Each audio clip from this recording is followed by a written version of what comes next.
Baik, bismillahirrahmanirrahim. Assalamualaikum warahmatullahi wabarakatuh.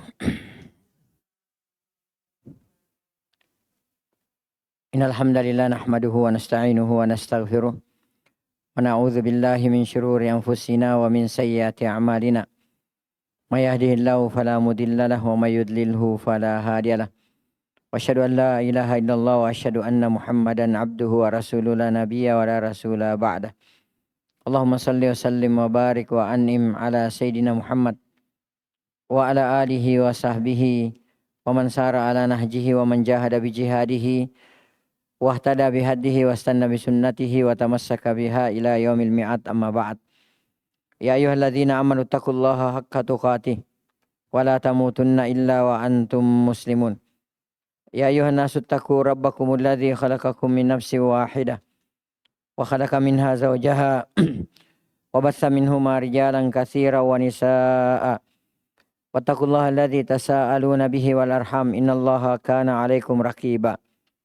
Ya ayyuhalladzina amanu taqullaha wa qulu qawlan sadida yuslih lakum a'malakum wa yaghfir lakum dzunubakum wa man yuti'illaha wa rasulahu faqad faza fawzan 'azima, amma ba'd.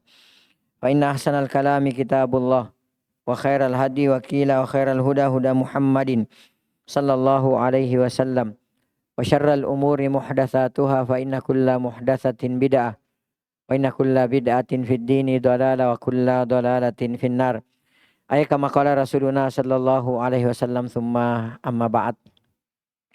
Ibu-ibu sekalian rahimani wa rahimakumullahu taala jami'a. Seperti biasa, sebelum kajian ini kita mulai, mari sejenak kita memanjatkan puji dan syukur kehadirat Allah Subhanahu wa taala, yang mana sampai pada pagi hari yang sangat berbahagia ini, Allah Subhanahu wa taala masih senantiasa memberikan kepada kita berbagai macam karunia dan kenikmatannya. Di antaranya nikmat kesehatan, nikmat kesempatan dan waktu luang, dan yang terbesar adalah nikmat Islam, nikmat iman, nikmat taufik, nikmat hidayah, nikmat sunnah, serta nikmat tauhid.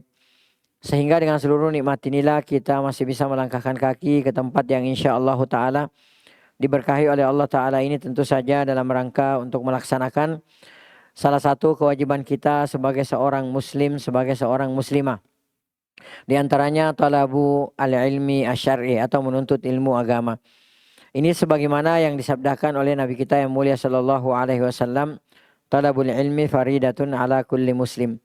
Bahwa menuntut ilmu agama itu hukumnya wajib bagi setiap muslim laki-laki dan muslim perempuan. Ilmu yang dimaksudkan di sini yang wajib untuk kita tuntut adalah ilmu yang dengannya agama kita ini menjadi tegak. Ilmu yang dengannya seluruh kewajiban-kewajiban yang telah ditetapkan oleh Allah Subhanahu wa taala kepada kita bisa kita laksanakan dan bisa kita tunaikan dengan sebaik-baiknya. Seperti kewajiban melaksanakan sholat, puasa, zakat, haji, dan kewajiban-kewajiban yang lainnya. Nabi kita yang mulia sallallahu alaihi wasallam juga pernah bersabda, "Man salaka tariqan yaltamisu fihi ilma."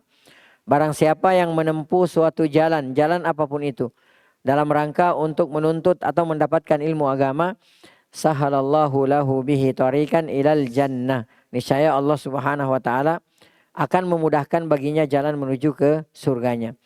Oleh karenanya sering kita ulang-ulangi, ibu-ibu sekalian azanillahu wa iyyakum, bahwa sebagian ulama kita mengatakan di antara cara atau jalan terekspres untuk memasuki surganya Allah Subhanahu wa taala adalah dengan jalan menuntut ilmu agama. Nabi kita yang mulia sallallahu alaihi wasallam juga pernah bersabda, "Idza marartum biriyadil jannah." Apabila kalian melewati taman-taman atau kebun-kebun surga, farta'u, maka mampirlah atau singgahlah kalian dengan tenang. Para sahabat bertanya, "Mariyadul jannah, apa itu taman-taman atau apa itu kebun-kebun surga, wahai Rasulullah?" Maka kata Nabi kita sallallahu alaihi wasallam, "Hilakul dzikri." Yang dimaksudkan dengan taman-taman atau kebun-kebun surga adalah hilakul dzikri, majelis-majelis zikir. Dan kata para ulama kita, yang dimaksudkan dengan majelis-majelis zikir di sini adalah majelis-majelis yang di dalamnya dibacakan ayat-ayat Allah Subhanahu wa taala, hadis-hadis Nabi kita yang mulia sallallahu alaihi wasallam, dipelajari ayat-ayat Allah Subhanahu wa taala, hadis-hadis Nabi kita yang mulia sallallahu alaihi wasallam. Nabi kita sallallahu alaihi wasallam juga pernah bersabda, "Majtama qaumun," tidaklah berkumpul suatu kaum seperti yang kita lakukan saat ini, dalam rangka yadhkurunallah, dalam rangka yatluna kitab Allah, dalam rangka untuk membaca ayat-ayat Allah Subhanahu wa taala. Wa yatadarasunahu bainahum, dan mereka saling mengajarkan ayat-ayat Allah Subhanahu wa taala di antara mereka. Illa, kecuali kata Nabi kita sallallahu alaihi wasallam, nazalat alaihimus sakinah, diturunkan ketenangan atas mereka. Wa ghasyiyatuhumur rahmah, dan mereka akan diliputi oleh rahmat Allah Subhanahu wa taala. Wa hafathumul malaikah, dan mereka akan dikelilingi oleh para malaikatnya Allah Subhanahu wa taala.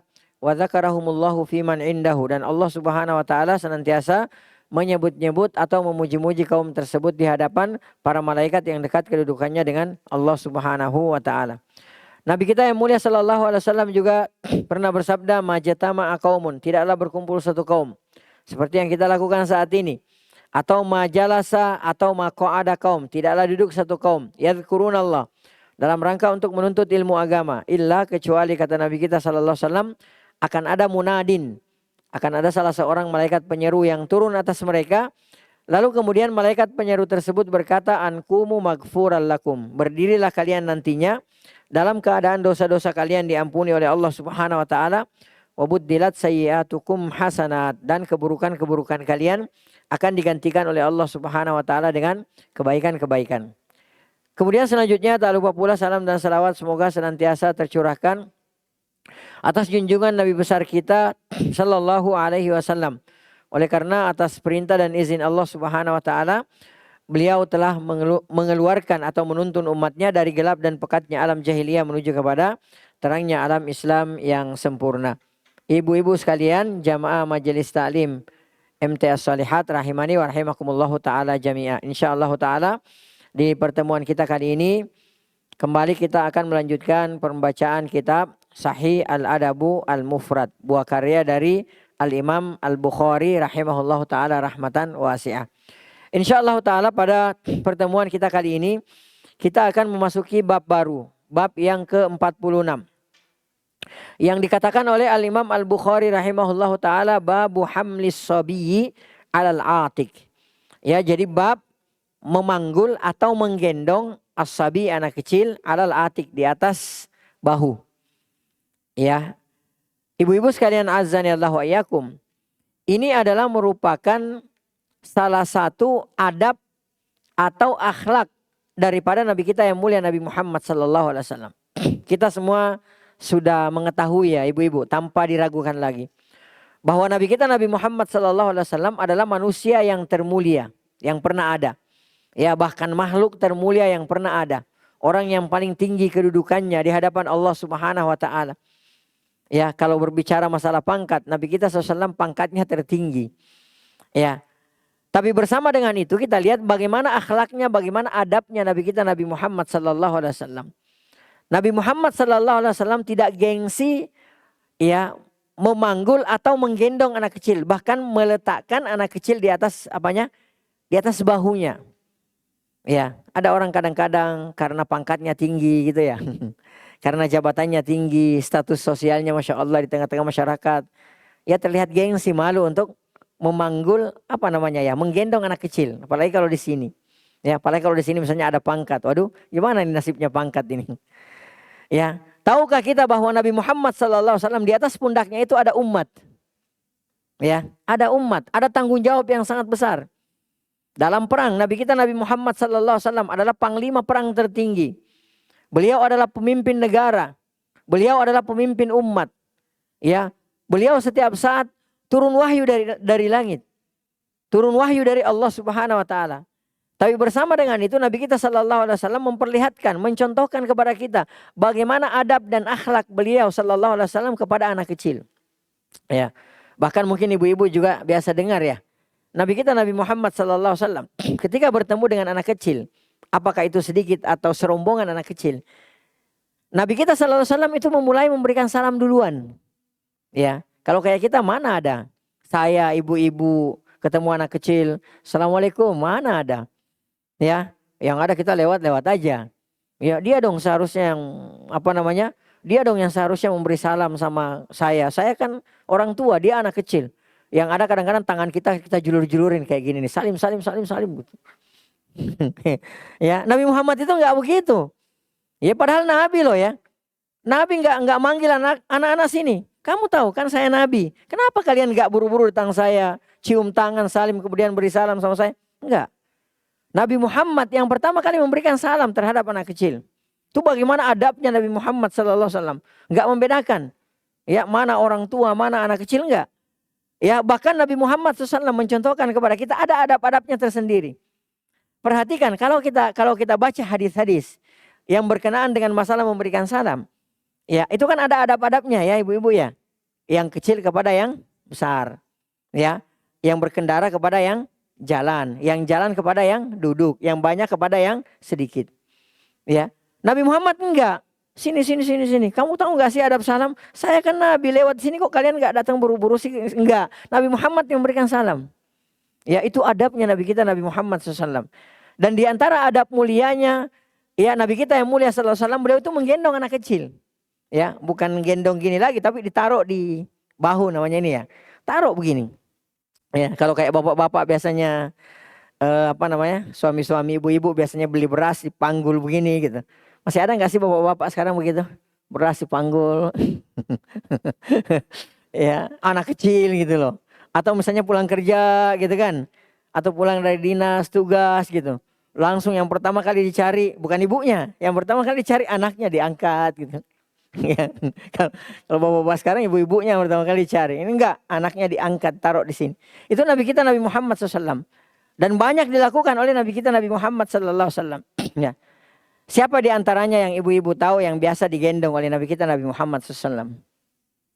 Al Hasan dan Al Husain radhiyallahu ta'ala anhuma. Kemudian siapa lagi? Anaknya siapa? Cuma Al Hasan dan Al Husain, cucunya Rasulullah. Siapa yang ibu-ibu tahu? Cucu perempuan. Ya, Umamah. Ya, Umamah anaknya siapa? Rasulullah kan? Umamah ini anaknya siapa? Anaknya Zainab. Zainab ini radhiyallahu ta'ala putri Nabi kita Nabi Muhammad SAW. Siapa nama suaminya Zainab? Ayo ibu-ibu. Hah? Kalau suaminya Fatimah siapa? Iya, itu tahu ya. Tapi kalau suaminya Zainab siapa? Ya, suaminya Zainab radhiyallahu ta'ala anha itu namanya Abul As. Ya, awalnya kafir, musyrik, tapi di belakang hari pasca Fatu Makkah, Abul As radhiyallahu ta'ala anhu juga masuk Islam. Ya, itu diantara cucu yang biasa digendong oleh Nabi kita yang mulia Nabi Muhammad sallallahu alaihi wasallam. Ya, namanya Umamah. Anak daripada Zainab radhiyallahu ta'ala anha. Taib. Ibu-ibu sekalian azan ya Allah wa yakum. Jadi di sini Al-Imam Al-Bukhari hendak menyampaikan kepada kita, memberikan wejangan kepada kita, ya, menyampaikan pesan kepada kita bahwasanya ya di antara adab Nabi kita yang mulia Nabi Muhammad SAW itu menggendong anak kecil, memperhatikan anak kecil, menyayangi, mengasihi anak kecil. Ya, ada orang-orang tertentu kan enggak suka sama anak kecil. Ya. Ada enggak gitu? Ya, nggak suka sama anak kecil. Anak kecil,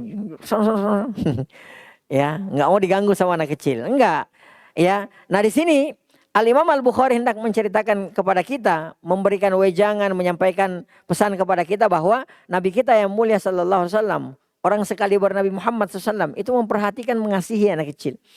Dan itu dicontohkan oleh Nabi kita Nabi Muhammad sallallahu alaihi wasallam kepada cucu-cucunya. Ya, taib. Ibu-ibu sekalian azanillahu wa iyyakum. Di sini Al-Imam Al-Bukhari mengatakan hadis yang ke-86. Beliau mengatakan haddatsana Abul Walid. Ya, telah menceritakan kepada kami Abul Walid. Haddatsana Syu'bah. Telah menceritakan kepada kami Syu'bah. An Adi bin Thabit, dari Adi bin Thabit, qala beliau berkata, Sami'tu Al-Bara yaqul. Aku pernah mendengarkan Al-Bara. Al-Bara di sini Al-Bara bin Azib radhiyallahu ta'ala anhu, salah seorang sahabat mulia. Ya. Beliau mengatakan Sami'tu Al-Bara yaqul. Aku pernah mendengarkan Al-Bara radhiyallahu ta'ala anhu berkata, Ra'aitun Nabiyya sallallahu alaihi wasallam ya wal Hasan ala atiqihi. Aku pernah melihat Nabi Muhammad SAW sementara Al-Hasan radhiyallahu ta'ala anhu, cucu Nabi Muhammad SAW, anaknya Ali bin Abi Thalib, itu berada di atas pundak Nabi kita yang mulia Nabi Muhammad sallallahu alaihi wasallam. Ya. Ini di atas sini, enggak main-main ya. Posisi paling atas, sejajar dengan apa? Sejajar dengan kepala. Disinilah Nabi kita Nabi Muhammad SAW meletakkan cucunya. Ya, bahkan kalau misalnya pernah kita sampaikan di sini, Nabi Muhammad ketika sujud, datanglah Al Hasan atau Al Husain naik di atas punggung Nabi kita Nabi Muhammad SAW, sampai Nabi Muhammad tuh nggak mau bangun dari sujud. Padahal ini mengimami jamaah. Ya, sampai-sampai jamaah mengatakan, kami tuh khawatir ada apa-apa terhadap Anda wahai Rasulullah. Jadi jamaah mikir jangan-jangan Rasulullah meninggal gitu loh. Kok nggak bangun-bangun dari sujudnya? Ya, ternyata ada jamaah yang mungkin curi-curi. Gini kan biasa gitu tuh, curiga kok lama imamnya nggak bangkit-bangkit gitu, mungkin kayak gini. Oh ada Al Hasan atau Al Husain di atas punggung Nabi kita Nabi Muhammad SAW. Kemudian beliau mengatakan, saya tidak mau mengganggu cucu saya, radhiyallahu taala anhuma. Ya, itu Nabi kita Nabi Muhammad SAW. Kemudian beliau mengatakan wahwa yakul, ya, Nabi kita SAW berdoa, mendoakan cucunya ini. Ya, Al Hasan ini radhiyallahu taala anhu. Beliau mengatakan, Allahumma inni ya ahibbahu fa ahibbahu. Nabi kita sallallahu alaihi wasallam mendoakan inni uhibbuhu fa ahibbahu. Kata Nabi kita sallallahu alaihi wasallam, ya Allah, aku mencintai cucuku ini yaitu Al Hasan. Fa ahibbahu, maka cintailah cucuku ini. Ya, kita tahu ya ibu-ibu sekalian bahwa doa Nabi kita Nabi Muhammad sallallahu alaihi wasallam itu pasti diijabah. Benar enggak? Pasti diijabah oleh Allah Subhanahu wa taala. Jadi kalau Nabi kita sallallahu alaihi wasallam mendoakan para sahabat radhiyallahu ta'ala anhum ajmain, itu terbukti di belakang hari. Ya. Banyak sahabat yang pernah didoakan oleh Nabi kita Nabi Muhammad sallallahu alaihi wasallam. Siapa yang ibu-ibu tahu? Di antara sahabat yang pernah didoakan oleh Nabi kita sallallahu alaihi wasallam, siapa aja? Ibnu Abbas radhiyallahu ta'ala anhuma. Kemudian siapa lagi? Anas radhiyallahu ta'ala anhuma. Abdurrahman bin Auf radhiyallahu ta'ala anhuma. Ya. Di antaranya Al Hasan dan yang lainnya, dan terbukti semuanya. Di belakang hari kita lihat bagaimana Abdurrahman bin Auf, bukan milioner lagi. Ya, apa di atasnya milioner? Triliuner. Hah? Ya segitulah kira-kira. Itu Abdurrahman bin Auf. Sampai beliau itu tanda kutip capek sedekah, tapi hartanya datang terus gitu loh. Keluarin lagi, wah datang lagi, keluarin lagi, datang lagi, sampai capek itu beliau. Ya, sampai meninggal dunia setelah hartanya dibagi-bagi, itu masih tersisa sampai kata para ulama triliunan, sampai lebih dari 1000 triliun. Abdurrahman bin Auf ini berkat daripada doa Nabi kita Nabi Muhammad SAW. Ibnu Abbas radhiyallahu taala anhuma didoakan apa oleh Nabi kita SAW? Allahumma faqihu fiddin. Ya Allah, berikan kefakihan terhadap Ibnu Abbas, wa alimhu ta'wil, dan ajarkan kepada dia tafsir Al-Qur'an. Juga demikian. Anas juga demikian. Ya, Rasulullah doakan supaya hartanya banyak, anaknya banyak. Benar di belakang haji juga demikian. Sampai-sampai kalau kita tahu Anas bin Malik radhiyallahu ta'ala anhu, ya, beliau itu ketika beliau masih hidup dan beliau wafat itu usianya di atas 100 tahun. Ya, di atas 100 tahun. Itu sampai-sampai ya anak dan cucunya itu beliau masih hidup lebih dari 100 orang. Bahkan ada lebih dari 50 orang yang dikuburkan oleh tangan beliau sendiri radhiyallahu ta'ala anhu. Hartanya banyak. Salah seorang terkaya di Madinah ya di zamannya adalah Anas bin Malik radhiyallahu ta'ala anhu. Doa Nabi kita Nabi Muhammad SAW. Ya, ternyata cucu beliau Al Hasan radhiyallahu ta'ala anhu juga didoakan oleh Nabi kita Nabi Muhammad SAW. Beliau mengatakan, Allahumma ya Allah, inni uhibbuhu. Aku tuh sangat cinta terhadap Al Hasan radhiyallahu ta'ala anhu. Fa ahibbahu, maka cintai Al Hasan radhiyallahu ta'ala anhu. Oleh karenanya kita bisa mengambil kesimpulan di sini bahwa salah satu manusia yang sudah kita ketahui dicintai oleh Allah Subhanahu wa taala adalah siapa?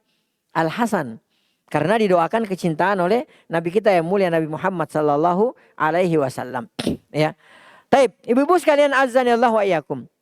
Kemudian kata para ulama kita, yang bisa kita ambil faidah atau pelajaran dari hadis yang barusan kita bacakan ini adalah yang pertama, istihbabu talattufir rajuli biwaladihi. Jadi disunnahkan ya seorang orang tua, ya seorang ayah itu talattuf itu berlemah lembut. Ya, lemah lembut terhadap biwaladihi, terhadap anaknya. Jadi seorang ayah, terutama seorang ayah, semuanya nggak boleh. Terutama seorang ayah itu nggak boleh kasar terhadap anaknya. Kalau ada seorang ayah, mohon maaf, yang kasar terhadap ayahnya, ada seorang ayah yang kasar terhadap anaknya, atau secara umum ada orang tua yang kasar terhadap anaknya, maka jangan salahkan kalau di kemudian hari anaknya ini mencari pelarian. Ya. Saya mau tanya ibu-ibu sekalian, mohon maaf ya. Apa kira-kira sebab, mohon maaf ya. Apa kira-kira sebab, terutama putri kita ya yang perempuan. Apa sebab anak-anak kita itu pacaran? Di antara sebabnya. Ada yang tahu nggak? Nggak pernah dengar. Karena kurang kasih sayang dan perhatian dari ayahnya. Ya. Dan ayah itu bagi seorang putri adalah cinta pertamanya. Benar ibu-ibu.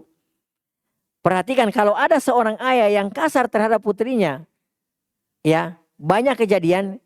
Ini kalau anak putri ini, si putri ini sudah, mohon maaf, sudah puber. Dia biasanya akan cari perhatian di luar. Ya. Dan sekarang di luar sana banyak buaya. Ya. Cari mengintai di mana yang kurang kasih sayang gitu. Situlah dia bergerak cepat gitu. Ya seperti itu. Yang benar ini ibu-ibu sekalian azan ya Allah. Tapi kalau seorang ayah, ya semua dari Allah Subhanahu wa taala. Ya, kemudian ada sebab. Ya sebabnya itu diantaranya. Perhatikan ibu-ibu, kalau ada seorang ayah yang sangat perhatian, kasih sayang terhadap anaknya, yakin, percaya bahwa dan dia jaga anaknya dengan sebaik-baiknya. Dia jaga putrinya dengan sebaik-baik. Itu nggak ada. Ngapain gitu. Apa yang saya cari itu ada sama ayah saya gitu loh. Ya, ada sama orang tua saya. Ngapain saya di luar nggak jelas gitu loh. Ya, biasanya seperti itu. Ya, makanya Islam ini masya Allah ibu-ibu sekalian azanillahu ayakum. Ada tuntunannya semuanya. Ya, kalau misalnya kita dapati ada orang yang cari, ada anak-anak yang cari pelarian di luar. Mohon maaf ya, coba lihat aja. Banyak kasus itu biasanya anak-anak yang hancur itu bermula dari broken home. Ya, tahu kan? Orang tua sering berantem gitu kan. Ayahnya kasar, ibunya kasar gitu. Jadi dia itu kalau di rumah nggak mendapatkan ketenangan. Ya dia merasa itu kalau di rumah itu neraka. Ya, kalau di luar itu surga. Makanya selalu pengen keluar. Ya, ada orang tua yang karena saking dekatnya dengan anak-anaknya, saking dekatnya dengan putri-putrinya, ini si anak-anak nggak pernah minta keluar gitu loh, hampir nggak pernah minta keluar dan betah di rumah. Ada yang seperti itu, masya Allah. Ya, nggak mau, ayo kita keluar yuk cari atau izin misalnya, izin mau ketemu dengan teman, izin mau main di luar, nggak ada. Karena kenapa? Apa yang dia cari ada dalam rumahnya gitu loh. Ya, seperti itu. Jadi misalnya mohon maaf, ya ibu-ibu kalau misalnya punya anak, ya mumpung yang masih kecil dekat, terutama kasih tahu ayahnya. Ya dekat, bagaimana caranya dekat sama anak, terutama kalau anak perempuan. Ya dekat sama anak, ya curahkan kasih sayang terhadap anak, insya Allah anak itu nggak kemana-mana. Ya seperti itu. Nah perhatikan ibu-ibu sekalian azanillahu ayakum. Islam itu mengajarkan kepada seorang ayah terutama agar supaya berlemah lembut kepada anak-anaknya. Ya berlemah lembut kepada anaknya, berkasih sayang terhadap anak-anaknya. Jadi jangan kasar, jangan kurang perhatian. Mohon maaf, sesibuk-sibuknya kita sebagai orang tua di luar, ya berikan perhatian khusus terhadap anak-anak kita. Jangan digampangkan permasalahan ini. Ya, sebelum kita menyesal di belakang hari. Taib. Kemudian kata para ulama kita, istibabu talattu fir rajuli biwaladihi. Jadi disunnahkan berlemah lembut terhadap anak. Ya, warifkihi bihi. Ya, dan kasih sayang ya terhadap anak. Ya, kemudian wa mudda yadahu ilaihi hatta ya'tanikahu as-sabi. Jadi di antara kebiasaan yang harus dibiasakan seorang ayah adalah memeluk anak-anaknya. Ya. Ada orang tua tertentu tuh nggak mau peluk anaknya, nggak mau cium anaknya. Jadi terkadang anaknya gitu ya, biasanya terutama ayah ya, kalau anak gadis ya. Biasanya kalau dia tahu ayahnya pulang, ya itu jingkrak gitu. Kalau anak cewek kecil-kecil itu jingkrak dia tahu ayahnya sudah pulang, lari gitu. Begitu anaknya sudah mau peluk, tiba-tiba capek. Ya subhanallah, ini berbekas. Ya, itu berbekas biasanya di sini bagi anak-anak itu. Tapi kalau misalnya anak-anak lari gitu ya, anak-anak kecil kita lari, anak-anak kita lari mau meluk kita, terus kita sambut, ahlan misalnya. Ya, atau apalah bahasanya gitu. Oh, masya Allah, sini gendong gitu. Diberikan perhatian, ini akan berbekas ibu-ibu dan ini akan memberikan pengaruh yang sangat positif terhadap anak-anak kita.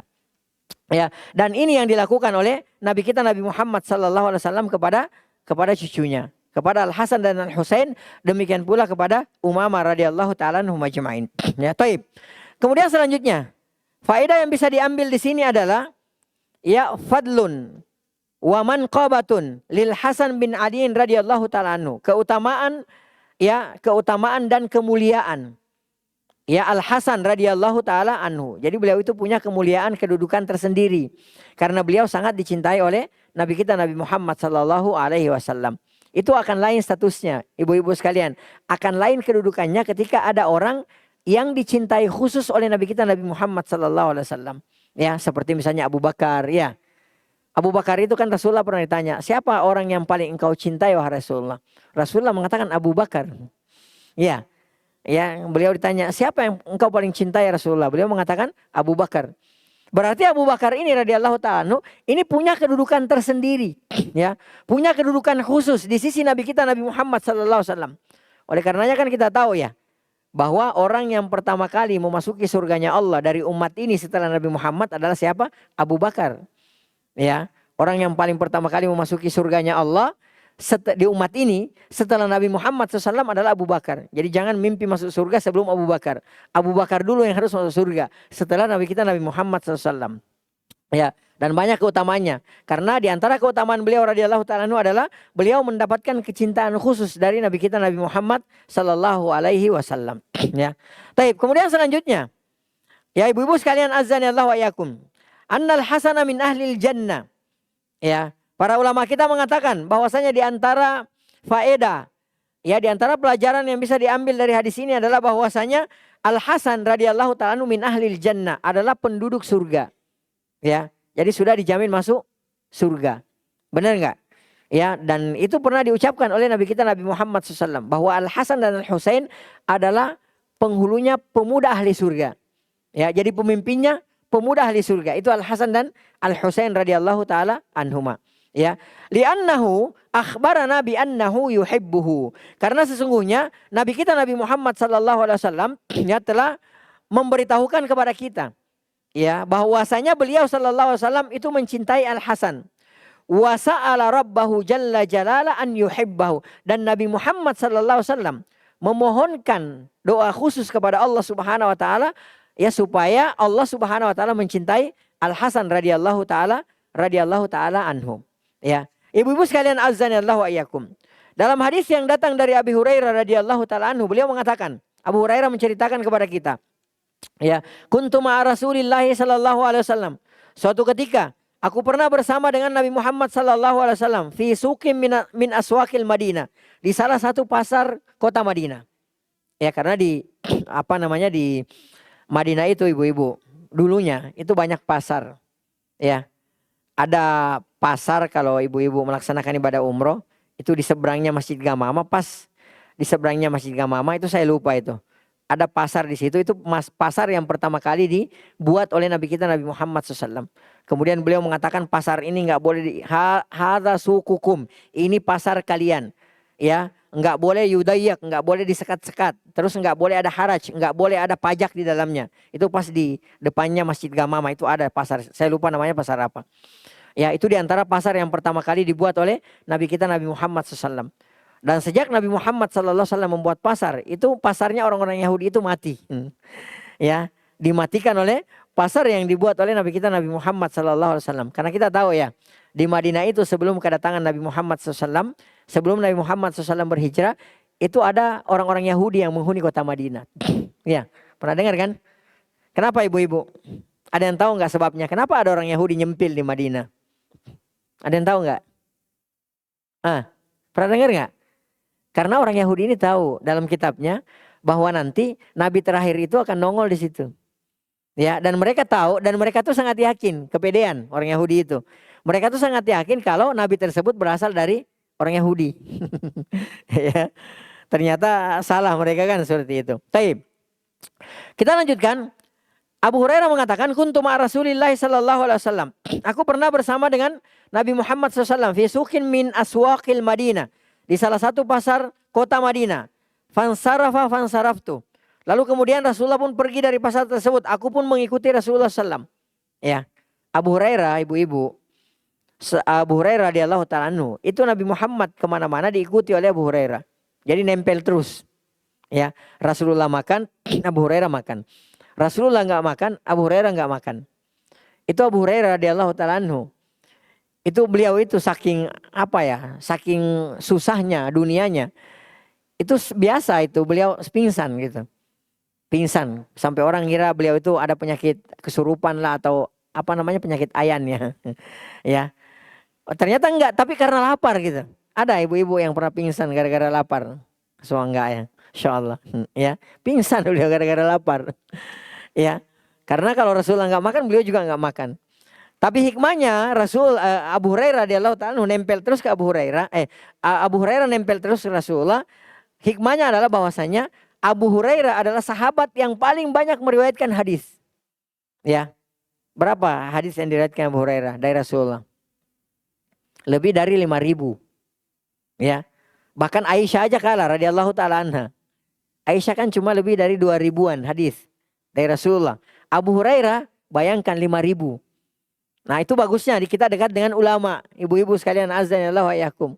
Ya. Ada orang dekat dengan ulama ya, tapi enggak ngambil faedah. Ya. Enggak lebih tahu orang yang enggak dekat dengan ulama gitu loh. Ya sayang kalau ada orang dekat dengan ulama lalu kemudian dia nggak bisa ngambil faedah dari ulama tersebut. Sayang banget. Abu Hurairah itu nempel terus kemana-mana, dia ikuti majelis Rasulullah. Ya, di mana ada Rasulullah di situ Abu Hurairah. Rasulullah mengucapkan apa, Abu Hurairah dengarkan, Abu Hurairah catat. Lalu kemudian sampailah kepada kita hadisnya. Ya seperti itu. Ya jadi ya rumusnya seperti itu. Kalau mau bisa ya di antara rumusnya kalau mau bisa ya pertama taufik dari Allah Subhanahu wa taala, kemudian banyak belajar. Ya, banyak duduk di majelis ilmu. Ada orang mau pintar tapi nggak mau duduk di majelis ilmu. Gimana caranya? Ya, kata Allah Subhanahu wa taala, wallahu akhrajakum min butuni ummahatikum la ta'lamuna syai'a. Allah itu mengeluarkan kalian dari rahim ibu-ibu kalian la ta'lamuna syai'a. Kalian itu nggak ngerti apa-apa, nggak tahu apa-apa. Ya, Imam Syafi'i rahimahullah taala mengatakan, ta'allam, belajarlah engkau. Falaisal mar'u yuladu alima. Nggak ada seorang pun yang dilahirkan dalam keadaan alim. Ya, nggak ada orang tiba-tiba diburojolkan oleh ibunya, tiba-tiba dia berkata Rasulullah SAW bersabda gitu. Nggak ada. Ya, jadi harus banyak belajar ibu-ibu sekalian azanillahu wa iyyakum. Abu Hurairah seperti itu. Karena banyak membersamai Rasulullah, ya, paling banyak hadir di majelis Rasulullah SAW, maka beliau paling banyak tahu hadis. Ya. Beliau mengatakan, lalu kemudian Rasulullah pun meninggalkan pasar. Aku pun mengikuti Rasulullah SAW. Ya. Faqala. Lalu kemudian ternyata Rasulullah itu berangkat ke rumahnya Fatimah binti Muhammad sallallahu alaihi wasallam. Berangkat ke rumah putrinya, itu siapa? Fatimah, istrinya Ali bin Abi Thalib radhiyallahu taala anhu. Dan ini diantara kebiasaan Nabi Muhammad SAW. Kalau misalnya cucunya tidak diantarkan ke rumah Rasulullah SAW, Rasulullah pasti yang ke rumah cucunya. Ya, ke rumahnya Ali bin Abi Thalib radhiyallahu taala, ke rumahnya Fatimah putrinya. Ya, Rasulullah seperti itu. Jadi dikunjungi, kangen sama cucunya, beliau datang ke sana. Ya, kayak di sini nih, dari pasar kata Abu Hurairah, Rasulullah itu langsung menuju ke rumahnya putrinya Fatimah radhiyallahu taala anha. Ya. Kemudian setelah sampai di rumah Fatimah, beliau mengatakan, "Aina laka'u?" Aina laka? Laka itu panggilan untuk anak kecil. Ya kayak anak-anak yang masih kecil gitulah. Mungkin 2 tahun, di bawah 2 tahun.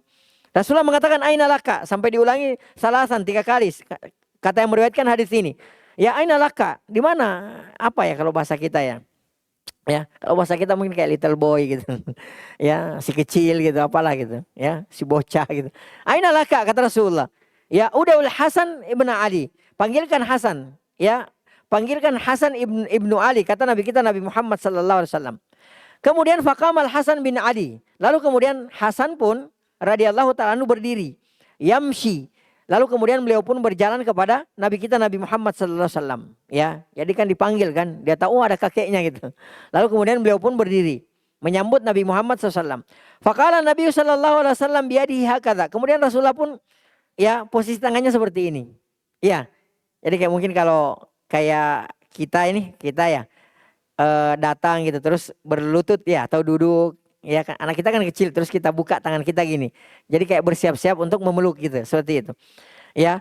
Faqala Hasan biyadihi hakadha. Hasan juga begitu. Jadi tahu kalau mau dipeluk sama kakeknya. Lalu kemudian Al Hasan pun begini. Ya, anak kecil kan itu sambil lari gitu lucu, Masya Allah.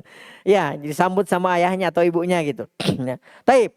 Faltazamahu. Lalu kemudian Nabi Muhammad SAW pun memeluk cucunya Al Hasan radhiyallahu ta'ala anhu. Kemudian beliau pun berdoa, Rasulullah berdoa, Allahumma inni uhibbuhu fa'ahibbahu. Ya Allah, aku sangat mencintai Al-Hasan. Fa'ahibbahu, maka cintailah ia wahai Allah. Ya, wa ahibbu man yuhibbuhu. Perhatikan. Kata Nabi kita SAW di riwayat ini juga riwayatnya Imam Bukhari dan Muslim. Ya, kata Nabi kita SAW, wa ahibba man yuhibbuhu. Cintai orang yang mencintai Al-Hasan. Jadi hati-hati ya ibu-ibu ya. Jangan ada perasaan benci atau perasaan tidak cinta kepada Al-Hasan, hati-hati. Oleh karenanya berdasarkan hadis ini kata para ulama kita wajib bagi kita untuk mencintai Al-Hasan. Ya, wajib bagi kita untuk mencintai Al-Hasan. Karena Rasulullah mengatakan wahibba man yuhibbuhu. Ya Allah, cintai orang yang mencintai Al-Hasan. Ya. Jadi wajib bagi kita untuk mencintai siapa? Al-Hasan, cucunya Nabi Muhammad SAW. Ya, jadi jangan sampai ibu lagi ada lagi ketemuan yang lain, tahu nggak sih itu Al-Hasan katanya begini, hati-hati. Ya, lebih baik tutup mulut kita, diam. Jangan komentar yang enggak. Ya, dan secara keseluruhan begitu sikap kita terhadap sahabat radhiyallahu taala anhum ajmain. Sekaliber Imam Ahmad saja ketika sudah membicarakan fitnah di antara para sahabat, beliau enggak mau bicara. Ya, beliau enggak mau komentar. Siapa kita gitu loh.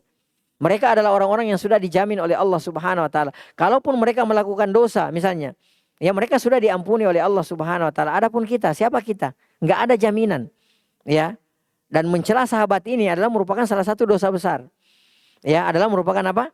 Salah satu dosa besar. Bahkan sebagian ulama kita mengatakan bahwasanya di antaranya Imam Malik, kalau ada orang yang mencela sahabat radhiyallahu taala anhum ajmain, dia terjatuh kepada kekufuran. Ya. Ibu-ibu sekalian azanillahu ayyakum. Wa qala Abu Hurairah. Pada saat itu Abu Hurairah kan menyaksikan. Abu Hurairah berkata, "Fama kana ahadun ahabba ilayya minal Hasan ibn Aliin ba'da ma qala Rasulullah sallallahu alaihi wasallam maqala." Ya, sejak saat itu, sejak saya mendengarkan Rasulullah berdoa, Allahumma wa ahibba man yuhibbuhu. Ya Allah, cintai orang yang mencintai Al-Hasan. Sejak saat itu kata Abu Hurairah, aku enggak mencintai seseorang melebihi cintaku kepada Al-Hasan. Sejak aku mendengarkan doa Nabi Muhammad SAW. Ini Abu Hurairah. Dan Rasulullah SAW itu juga pernah mendoakan. Ya, mendoakan supaya orang-orang mencintai Abu Hurairah dan ibunya. Radhiyallahu ta'ala anhuma. Ya, Abu Hurairah mengatakan, enggak ada orang yang paling aku cintai, lebih aku cintai daripada Al-Hasan sejak aku mendengarkan Nabi Muhammad SAW mendoakan Al-Hasan radhiyallahu taala anhu. Ya. Taib. Kemudian selanjutnya ibu-ibu, ya faedah selanjutnya adalah masyru'iyatu at-taqarrub lillahi taala bimahabbati Al-Hasan radhiyallahu taala anhu. Ya. Jadi disyariatkan bertakarrub kepada Allah Subhanahu wa taala ya dengan mencintai Al-Hasan. Tapi ingat ya, cinta itu tidak boleh berlebihan ibu-ibu. Enggak boleh gulu. Ya, ada kelompok-kelompok tertentu yang mengklaim dirinya cinta terhadap Ahlul Bait. Sampai-sampai mereka menempatkan Ahlul Bait itu sebagai posisi ketuhanan. Ya, ada kelompok tertentu. Tahu kan? Tahu. Orang apa? Iya, itu dia. Sampai-sampai mereka menyetarakan ya Ali radhiyallahu ta'ala dengan Allah Subhanahu wa ta'ala. Ya, jadi samakan kedudukannya. Ya, katanya Ali juga sama mengetahui apa yang ada di alam semesta ini seperti Allah. Subhanallah, naudzubillah. Itu orang-orang Syiah. Jadi terlalu gulu, terlalu berlebih-lebihan. Kita enggak. Ahlus Sunnah wal Jamaah enggak, berada di tengah-tengah. Ya, cinta-cinta sebagaimana yang disyariatkan oleh Allah Subhanahu wa taala dan Rasulnya, tapi tidak boleh berlebihan, enggak boleh gulu. Ya, enggak boleh berlebihan. Ada orang mengklaim dirinya saking cintanya kepada Al-Husain sampai-sampai menyiksa dirinya. Karena ini enggak benar. Ya, dilukai dirinya dengan apa? Dengan pedang, dengan senjata tumpul atau senjata tajam. Ya, dipukul-pukul dirinya. Kalau kayak di Indonesia mungkin belum se ekstrim itu ya.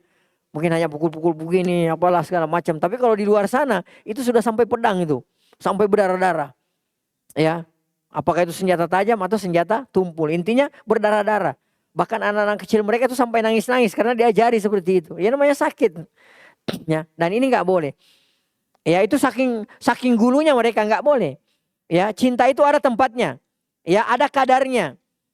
Ya, ada kadarnya ibu-ibu sekalian azanillahu wa iyyakum. Jadi nggak boleh mentang-mentang seperti ini lalu kemudian cinta kita itu terlalu berlebih-lebihan. Ya, sampai mendewakan atau memposisikan ya makhluk itu sebagai setara dengan Allah Subhanahu wa taala wa naudzubillahi min dzalik. Taib. Selanjutnya, wa fi aidan min mafhumil khitab Annallaha yubghidu man yubghidul hasan. Dari sini juga kita bisa memahami ibu-ibu sekalian azanillahu wa iyyakum bahwasanya kalau ada orang yang membenci Al-Hasan radhiyallahu taala anhu, itu artinya dia juga dibenci oleh Allah Subhanahu wa taala. Ya, jadi kalau kita ada naudzubillah, kita ada kebencian terhadap Al-Hasan ya radhiyallahu taala anhu, maka otomatis Allah Subhanahu wa taala juga akan membenci kita. Ya. Tapi kemudian selanjutnya, irsyadul kibar ila mulatafatis sigar. Ya, petunjuk kepada orang-orang tua. Ya, orang-orang yang sudah dewasa. Ila mulatafatis sigar, untuk berlemah lembut, berkasih sayang terhadap anak-anak kecil. Li idamatil mahabbati wal mawaddah bainahuma.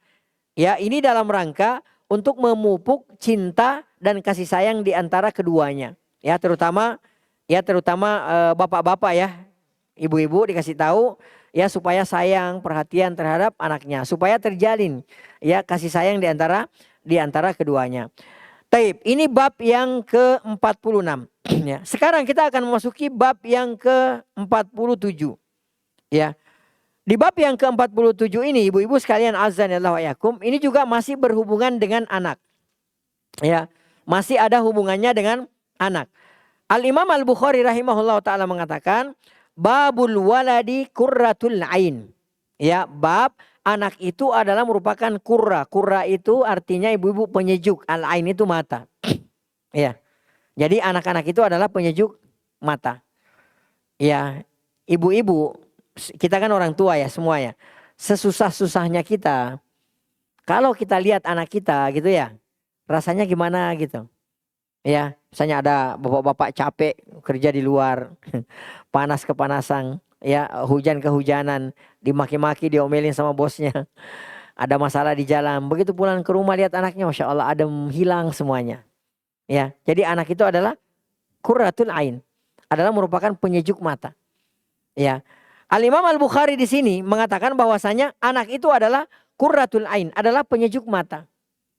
Ya. Nah, oleh karenanya Bapak Ibu azanillahu wa iyyakum, kita berusaha semuanya, saya, ibu-ibu semua, kita berusaha bagaimana caranya menjadikan anak-anak kita ini menjadi apa? Qurratul ain, menjadi penyejuk mata. Ya.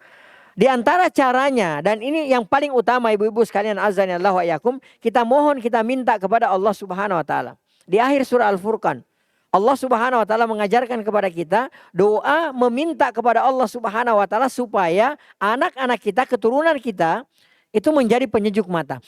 Doanya apa ibu-ibu? Rabbana hablana min azwajina wa dzurriyyatina qurrata ayun waj'alna lil muttaqina imama. Ya, perhatikan.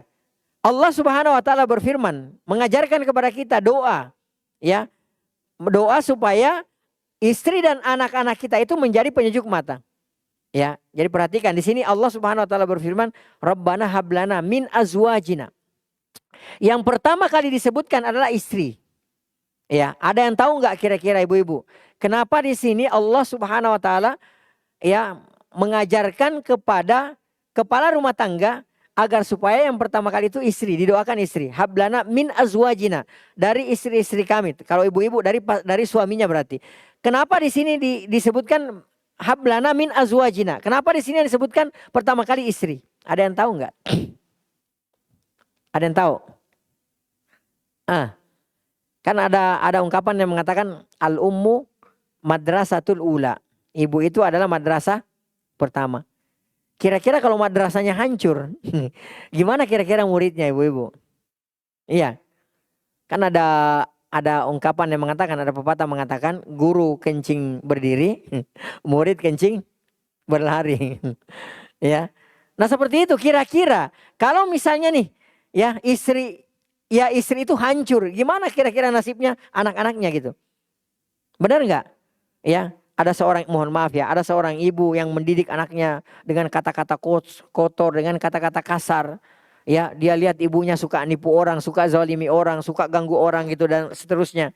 Gimana kira-kira si anak ini? Apa jadinya si anak ini gitu loh? Ya. Sementara ada ungkapan yang mengatakan buah itu jatuh tak jauh dari pohonnya. Ya, maknanya benar. Karena si anak ini kan akan merekam, akan melihat. Oh, begini caranya ya kalau kita ngomong sama orang. Oh ada di rumah tapi oh nggak ada di rumah. Oh boleh, ternyata kita hancur gitu. Ya. Ya seperti itu. Ya makanya di sini Allah Subhanahu Wa Taala mengajarkan kepada kita supaya yang pertama kali istri dulu. Ya kalau berarti istri ya suami. Rabbana hablana min azwajina barulah kemudian dzurriyyah anak-anak. Ya. Rabbana hablana min azwajina wa dzurriyyatina qurrata ayun sebagai penyejuk mata. Ya waja'alna lil muttaqina imama dan jadikanlah kami ya Allah sebagai pemimpin di antara orang-orang yang bertakwa. Bukan sembarang pemimpin ya. Bukan hanya pemimpin saja, tapi pemimpinnya orang-orang yang bertakwa kepada Allah Subhanahu wa taala. Ya, oleh karenanya di sini Al-Imam Al-Bukhari rahimahullah ta'ala mengatakan babul waladi qurratul ain. Bahwasanya anak itu adalah merupakan penyejuk mata. Taib. Kemudian beliau membawakan hadis. Hadis yang ke-87. Ya, beliau mengatakan haddatsana Bishr bin Muhammad. Telah menceritakan kepada kami Bishr bin Muhammad. Qala beliau berkata akhbarana Abdullah. Telah memberikan kabar kepada kami Abdullah. Qala beliau berkata akhbarana Safwan bin Amrin. Qala. Ya, telah menceritakan kepada kami Safwan bin Amr. Beliau berkata haddatsani Abdurrahman bin Jubair bin Nufair. Telah menceritakan kepadaku Abdurrahman bin Jubair bin Nufair an abihi dari ayahnya radhiyallahu taala anhu. Ya, qala beliau berkata, "Jalasna ilal Miqdad bin Al-Aswad." Suatu ketika kata beliau, kami itu pernah kata Nufair, ya. Yang meriwayatkan hadis ini berkata kepada kita, "Jalasna ilal Miqdad bin Al-Aswad radhiyallahu taala anhu yauman." Suatu ketika kami itu pernah duduk bersama dengan Al-Miqdad bin Al-Aswad. Ya, radhiyallahu taala anhu. Al-Miqdad ini ibu-ibu adalah salah seorang sahabat mulia namanya Al-Miqdad. Ya, pernah dengar enggak anak namanya Miqdad? Ada ya? Ya, jadi niru dari sahabat ini, Al-Miqdad, tapi pakai alif lam kalau di sini. Jalasna ilal Miqdad bin Al-Aswad. Kami pernah duduk bersama dengan Al-Miqdad radhiyallahu taala anhu yauman pada suatu hari. Famarra bihi rajulun. Lalu kemudian ada seseorang yang melewati beliau. Ya, enggak disebutkan namanya siapa. Pokoknya ada seseorang yang melewati, ya, yang meriwayatkan hadis ini menceritakan kita duduk-duduk, yang ngumpul-ngumpul sama Al-Miqdad bin Al-Aswad radhiyallahu taala. Tiba-tiba ada seseorang lewat. Ya. Faqala, lalu kemudian orang tersebut yang lewat ini enggak disebutkan namanya berkata, "Tuba lihatainil ainain." Ya, alangkah bahagianya kedua mata ini. Maksudnya mata kedua siapa? Al-Miqdad bin Al-Aswad radhiyallahu taala anhu. Jadi orang ini mengatakan tuba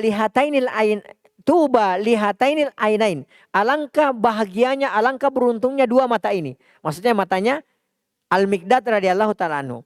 Ya. Beliau mengatakan allataini ra'ata Rasulullah sallallahu alaihi wasallam. Karena kedua mata ini apa? Menyaksikan Nabi Muhammad sallallahu alaihi wasallam. Ya. Dan itu diantara karunia yang terbesar pada seorang hamba ketika diberikan kesempatan bertemu melihat Nabi Muhammad SAW dan beriman kepada Nabi Muhammad dan meninggal di atas keimanannya. Itulah disebut sebagai sahabat. Ini status luar biasa. Hanya orang-orang tertentu yang punya status ini. Ya. Dan qadarullah kita tidak di status tersebut. Taib. Ibu-ibu sekalian azan ya Allah wa ayakum. Jadi orang-orang ini mengatakan alangkah bahagianya, ya. Alangkah beruntungnya kedua mata ini yang melihat langsung Nabi Muhammad sallallahu alaihi wasallam. Ya. Kemudian beliau mengatakan, orang tersebut mengatakan, "La wallahi demi Allah." Ya, beliau bersumpah, "Wallahi demi Allah, la wadidna anna ra'aina ma ra'aita." Kami tuh pengen banget ya menyaksikan, kami tuh rindu banget.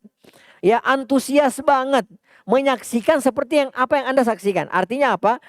Orang ini mengatakan pengen juga bertemu dengan Nabi Muhammad SAW. Kan dia mengatakan alangkah bahagianya, alangkah beruntungnya kedua mata ini bisa langsung menatap melihat Nabi Muhammad SAW.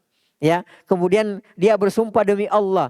Ya, kita tuh pengen banget ya bertemu dengan Nabi Muhammad, melihat langsung Nabi Muhammad SAW. Ya, wa syahidna ma syahidta, dan kita tuh pengen banget melihat menyaksikan apa yang Anda saksikan. Ya, kalau Al-Miqdad kan melihat Rasulullah, ya bermuamalah bersama dengan Rasulullah. Rasulullah lagi duduk dilihat, lagi berdiri dilihat, lagi sholat dilihat. Ya menyaksikan pemandangan itulah. Dia tuh pengen banget seperti, kita tuh pengen banget seperti apa yang Anda saksikan. Ya, Fastughdiba. Ternyata Al-Miqdad itu marah. Ya, marah mendengarkan ungkapan orang ini. Ya, bukannya malah senang, oh alhamdulillah ya gitu. Kalau kayak kita kan begitu, alhamdulillah ya ini karunia Allah gitu. Ya, oh masya Allah ibu begini ya. Oh iya alhamdulillah sih ya, tapi kita mah biasa aja gitu. Kadang-kadang kita begitu ya. Beliau enggak. Oh ya alhamdulillah ketemu Rasulullah gitu. Ya, ya beliau enggak, marah beliau. Ya, kemudian beliau mengatakan, yang menceritakan hadis ini mengatakan, faja'altu ajab. Ya, aku tuh kagum gitu loh, ajib gitu. Kagum terhadap maqala illa khairan, karena sesungguhnya apa yang dikatakan oleh orang ini ya kebaikan sebenarnya. Benar enggak sih? Baik enggak kalau ada ungkapan seperti itu? Ya Allah, alangkah beruntungnya kedua mata Anda gitu loh, bisa langsung melihat Rasulullah. Dan kita tuh pengen banget melihat langsung Rasulullah, pengen menyaksikan seperti apa yang Anda saksikan gitu. Bagus gak kata-katanya, ungkapannya? Ya bagus. Ya, menandakan betapa rindunya dia mau bertemu dengan Nabi Muhammad SAW. Ya seperti kita. Ya, kita tuh pengen banget gitu loh bertemu dengan Nabi Muhammad SAW. Walau dalam mimpi gitu, tapi nggak mimpi-mimpi juga gitu. Ya seperti itu. Dan semoga nanti Allah pertemukan kita dengan Nabi Muhammad di telaganya. Sallallahu alaihi wasallam. Ya. Yang meriwayatkan hadis ini mengatakan faja'altu ajab. Aku tuh ya takjub gitu. Maka la illa khair. Dia tidak mengatakan kecuali yang baik. Ya thumma aqbala alaihi. Lalu kemudian Al-Miqdad pun menghadap ke orang ini. Ya, menghadap ke orang ini. Jadi dia bicara terhadap orang ini. Faqala, lalu kemudian beliau berkata, ya Al-Miqdad berkata kepada orang ini yang mengatakan alangkah beruntungnya kedua mata Anda gitu. Beliau mengatakan, Al-Miqdad mengatakan kepada orang ini, ma yahmilur rajula ala an yatamanna muhdaran ghayyabahullahu anhu. Apa yang membuat orang ini ya berharap untuk bertemu, ya menyaksikan sesuatu yang Allah Subhanahu wa taala takdirkan dia tidak bertemu dengannya. Ya, artinya apa yang membuat orang ini pengen ke zaman tersebut? Ke zaman Rasulullah SAW yang mana Allah tidak pertemukan orang ini dengan zaman Rasulullah SAW. Maksudnya seperti itu. Ya.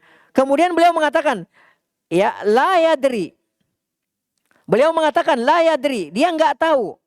Ya, Al-Miqdad mengatakan la yadri, orang ini enggak tahu. Lau syahidahu kaifa yakunu fi. Anda ini, orang ini yang mengatakan tadi, kita tuh pengen banget melihat bertemu dengan Rasulullah, kita tuh pengen banget menyaksikan apa yang Anda saksikan. Orang ini enggak tahu. Kira-kira kalau dia hadir di zaman itu, bagaimana dia sikapnya terhadap Nabi Muhammad SAW? Iya, kan kita juga seperti itu ya kadang-kadang ya. Enak ya jadi sahabat ya.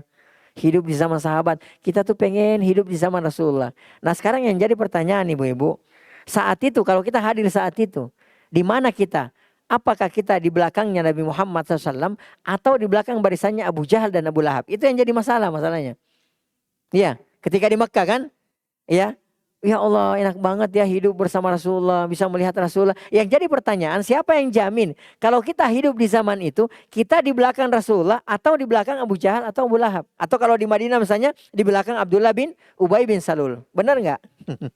Ya, kita juga kadang-kadang seperti itu ya Allah, enak ya ngelihat sahabat gitu, dapat jaminan surga, keutamaannya luar biasa gitu loh. Ya, nanti surganya yang paling tinggi gitu, enak ya hidup di zaman tersebut. Ya, kok aku nggak dihidupkan Allah di zaman tersebut? Yang jadi pertanyaan sekarang adalah, ketika kita hidup di zaman itu, di mana posisi kita? Apa yang kita lakukan terhadap Nabi Muhammad SAW? Apakah kita menjadi pembelanya atau justru kita yang menjadi penentang Nabi Muhammad SAW? Nah, itu yang dikatakan Al-Miqdad kepada orang ini. Makanya beliau marah. Ya. Kemudian beliau mengatakan, wallahi, laqad hadara Rasulullah sallallahu alaihi wasallam aqwamun. Demi Allah, kata Al-Miqdad radhiyallahu ta'ala anhu. Beliau mengatakan demi Allah, sungguhnya berapa banyak kaum yang melihat bertemu dengan Nabi Muhammad sallallahu alaihi wasallam, kabbahumullahu ala manakhirihim fi jahannam. Yang Allah telungkupkan ya muka-muka mereka di neraka jahanam. Ya. Kata beliau demi Allah, berapa banyak kaum, berapa banyak orang yang dipertemukan dengan Nabi Muhammad sallallahu alaihi wasallam, tapi justru Allah telungkupkan mereka, wajah-wajah mereka di neraka jahanam. Ya. Siapa di antaranya yang ibu-ibu tahu? Nah, yang ditelungkupkan wajahnya di neraka jahanam. Siapa yang ibu-ibu tahu? Abu Jahal, Abu Lahab, and the gang. Ya. Bahkan Abu Talib. yang membela Nabi Muhammad SAW siang dan malam, menjadi bemper dakwah dan pribadi Nabi Muhammad SAW siang dan malam. Bahkan Abu Talib itu pasang badan. Dia bilang, Muhammad sampaikan apa yang kamu sampaikan. Saya pasang badan. Tapi Abu Talib masuk apa? Masuk neraka. Coba itu. Nah kita, kalau kita di zaman itu, di mana kita? Ya, udah ikut sama Abu Lahab aja lebih menjanjikan. Ikut sama Abu Jahal aja lebih menjanjikan gitu. Kalau ikut sama Muhammad, nggak ada prospek gitu loh. Boleh jadi kita di zaman itu seperti itu, benar nggak? Ya, bersyukurlah kita hidup di zaman ini dalam keadaan beriman kepada Allah Subhanahu Wa Taala dan beriman kepada Nabi Muhammad Sallallahu Alaihi Wasallam. Ya, ibu-ibu sekalian, azan Allah wa iyyakum. Berbahagialah kita demi Allah. Nggak ada, sering saya sampaikan, tidak ada umat yang sebahagia kita umatnya Nabi Muhammad Sallallahu Alaihi Wasallam. Ya, cukup satu hadis. Nabi Muhammad pernah mengatakan, kullu ummati yadkhulunal jannah. Kata Nabi Muhammad, semua umatku pasti masuk surga.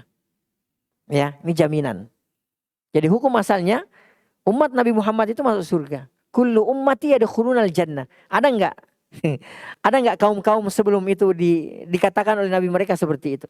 Yang ada, Nabi mereka masih hidup, mereka diazab oleh Allah Subhanahu Wa Taala. Ya, umatnya Nabi Muhammad, selama Nabi Muhammad masih hidup, ya, enggak bakal turun azab Allah Subhanahu Wa Taala. Wa ma kana Allahu liyu'adzibahum wa anta fihim. Muhammad, enggak bakal umatmu diazab sementara kamu masih hidup. Ya, Nabi Muhammad SAW. Kata Nabi Muhammad, kullu ummati yadkhulunal jannah. Semua umatku pasti masuk surga. Illa man aba, kecuali yang enggan. Ternyata, subhanallah, antara kita yang enggan masuk surga. Bukan salah siapa-siapa, kita sendiri yang salah. Karena kita enggan, kita enggak mau. Kata Rasulullah, kullu ummati yadkhulunal jannah, semua umatku masuk surga. Illa man aba, kecuali yang enggan. Sahabat bertanya, man ya aba ya Rasulullah? Ada enggak orang yang enggan ya Rasulullah? Siapa yang enggak mau masuk surga ya Rasulullah? Kata Rasulullah, man ata'ani dakhalal jannah. Siapa yang menaati aku, kata Rasulullah, pasti masuk surga. Gampang kalau mau masuk surga, ibu-ibu. Taati Allah, taati Rasulullah. Taati Allah, taati Rasulullah, masuk surga. Wa man asani, kata Rasulullah, siapa yang mendurhakai aku faqad aba. Itu yang enggan masuk surga. Ya, dan ternyata banyak di antara kita yang enggan masuk surga. Iya. Rasulullah sudah jamin, kullu ummati yadkhulunal jannah. Semua umatku pasti masuk surga. Pasti masuk surga. Illa man aba, kecuali yang enggan. Ya. Umatnya Nabi Muhammad itu luar biasa, ibu-ibu. Ya. Dia meninggal dalam keadaan muslim, terminal terakhirnya masuk surga. Ya. Kalau ada umatnya Nabi Muhammad meninggal dalam keadaan dia muslim, terminal terakhirnya pasti masuk surga. Ya, dalam keadaan muslim loh ya, catat. Ya, beda cerita kalau misalnya sebelum meninggal dia membatalkan keislamannya. Dan di antara pembatal keislaman itu kalau ada orang mensyirikatkan Allah, menduakan Allah. Ya, misalnya dia berdoa kepada penghuni kuburan. Dia meninggal, dia tidak bertaubat, enggak bakal dia masuk surga. Selama-lamanya enggak bakal masuk surga. Kenapa kira-kira? Kenapa enggak masuk surga? Kenapa enggak masuk surga, ibu-ibu? Karena dia bukan muslim. Iya, yang masuk surga itu hanya muslim. Ya, kalau dia meninggal, dia batalkan keislamannya, nggak mungkin dia masuk surga. Tapi terminal terakhirnya di mana? Neraka jahanam, dan selama-lamanya dalam neraka jahanam. Na'udzubillahi min dzalik. Tapi kalau seorang muslim, walaupun dia pelaku dosa besar, selama dia meninggalnya, ya, dia seorang muslim, dia meninggal dalam keadaan melakukan satu dosa besar atau banyak dosa besar, dia tidak bertaubat. Selama dia tidak menduakan Allah Subhanahu Wa Taala, terminal terakhirnya pasti surga, endingnya pasti surga. Walaupun mungkin sebelumnya dia akan transit terlebih dahulu di neraka, wa na'udzubillahi min dzalik. Tapi endingnya, ujung-ujungnya pasti masuk surganya Allah Subhanahu Wa Taala. Itu kita umatnya Nabi Muhammad SAW. Ya, jadi masya Allah. Taib, ibu-ibu sekalian, azani Allah wa ayakum. Kemudian beliau mengatakan, berapa banyak orang, kata beliau, ya, yang diberikan kesempatan bertemu dengan Nabi Muhammad SAW, akan tetapi ternyata mereka, wajah-wajah mereka ditelungkupkan oleh Allah Subhanahu Wa Taala di neraka jahanam. Di antara contohnya adalah yang jelas-jelas adalah Abu Lahab dan Abu Jahal. Ya, itu jelas ditelungkupkan wajahnya di neraka jahanam. Kemudian beliau mengatakan, ya sebabnya kenapa? Lam yujibuhu wa lam yusaddiquhu. Sebabnya karena mereka itu tidak menjawab seruan Nabi Muhammad sallallahu alaihi wasallam, walam yusaddiquhu, dan mereka tidak membenarkan Nabi Muhammad sallallahu alaihi wasallam. Ya, itu sebabnya. Jadi mereka diajak oleh Rasulullah untuk masuk ke dalam Islam, ya. Abu Lahab ini kan apanya Nabi Muhammad, ibu-ibu? Pamannya. Ya, saudara ayahnya, pamannya loh ya. Abu Lahab ini pamannya. Ya. Tapi ternyata disebutkan dalam Al-Quran. Tabbat yada Abi Lahab wa tab. Ya, celaka kedua tangan Abu Lahab, dan sungguhnya dia celaka. Itu pamannya Nabi Muhammad SAW. Kenapa? Karena dia menentang Nabi Muhammad SAW. Dia nggak beriman terhadap Nabi Muhammad SAW. Dia nggak menerima ajakan seruan Nabi Muhammad SAW. Dan dia tidak membenarkan Nabi Muhammad, tidak beriman kepada Nabi Muhammad SAW. Ini pamannya loh, pamannya sendiri. Ya. Lalu kira-kira kita kalau hidup di zaman itu, yang bukan paman Rasulullah misalnya, ya, yang bukan ponakan Rasulullah, posisi kita di mana kita nggak tahu. Ya. Kemudian Al-Miqdad mengatakan, awala tahmadunallah. Ya. Awala tahmadunallah. Tidakkah kalian memuji Allah Subhanahu wa taala? Ya, idz akhrajakum la ta'rifuna illa rabbakum fatusaddikun. Ya, kemudian beliau mengatakan, ala tahmaduna Allah azza wa jalla. Tidakkah kalian bersyukur memuji Allah Subhanahu wa taala? Idz akhrajakum, ketika kalian dikeluarkan oleh Allah Subhanahu wa taala, maksudnya dihadirkan di atas permukaan bumi ini, ya termasuk kita. Ya, la ta'rifuna illa rabbakum. Kalian tidak mengetahui apa-apa kecuali lahir-lahir kalian sudah tahu Allah Subhanahu wa taala. Ya, saya tanya ibu-ibu. Saya, ibu-ibu, ada di antara kita yang meminta sebelum dilahirkan, ya Allah jadikan saya sebagai seorang muslim? Ada? Dan Allah jadikan kita sebagai seorang muslim, ibu-ibu. Ya, ibu-ibu tahu di luar sana, ya banyak orang yang ya sampai hari ini dia tidak statusnya bukan sebagai seorang muslim. Dan tempatnya jelas. Di mana ibu-ibu? Ya. Orang yang meninggal dalam keadaan dia tidak muslim, tempatnya di mana? Kalau orang kafir meninggal, tempatnya di mana ibu-ibu? Jangan ragu jawabnya. Lihat aja surah Al-Bayyinah ayat 6. Ya, innalladzina kafaru. Sesungguhnya orang-orang kafir min ahlil kitabi, dari ahlul kitab, wal musyrikina, dan orang-orang musyrik. Di mana? Finari jahannam, di dalam neraka jahannam. Ya, beruntunglah kita, Allah takdirkan kita sebagai seorang muslim. Sebagaimana Allah takdirkan kita sebagai seorang muslim, kita meminta kepada Allah Subhanahu wa taala juga diwafatkan sebagai seorang muslim. Ya. Ini beruntung kita. Kata beliau, awala tahmidun Allah. Tidakkah kalian memuji Allah Subhanahu wa taala? Awala tahmidun Allah. Tidakkah kalian memuji Allah? Idz akhrajakum. Ketika Allah mengeluarkan kalian, maksudnya dari kegelapan. Ya. Dari kegelapan, la ta'rifuna illa rabbakum. Kalian tidak mengetahui kecuali Allah Subhanahu wa taala. Fatusaddiquna bima jaa bihi nabiyukum. Dan kalian mempercayai apa yang oleh Nabi Muhammad sallallahu alaihi wasallam. Ya. Ibu-ibu tahu, di zaman itu pernah suatu ketika Nabi Muhammad di Mekah. Nabi Muhammad keluar kepada orang-orang di pagi harinya. Lalu kemudian Nabi Muhammad mengatakan, semalam saya dari Masjidil Aqsa. Ibu-ibu tahu perjalanan normal ditempuh dari Masjidil Haram ya ke Masjidil Aqsa itu bolak-balik, itu perjalanannya itu bolak-balik 2 bulan.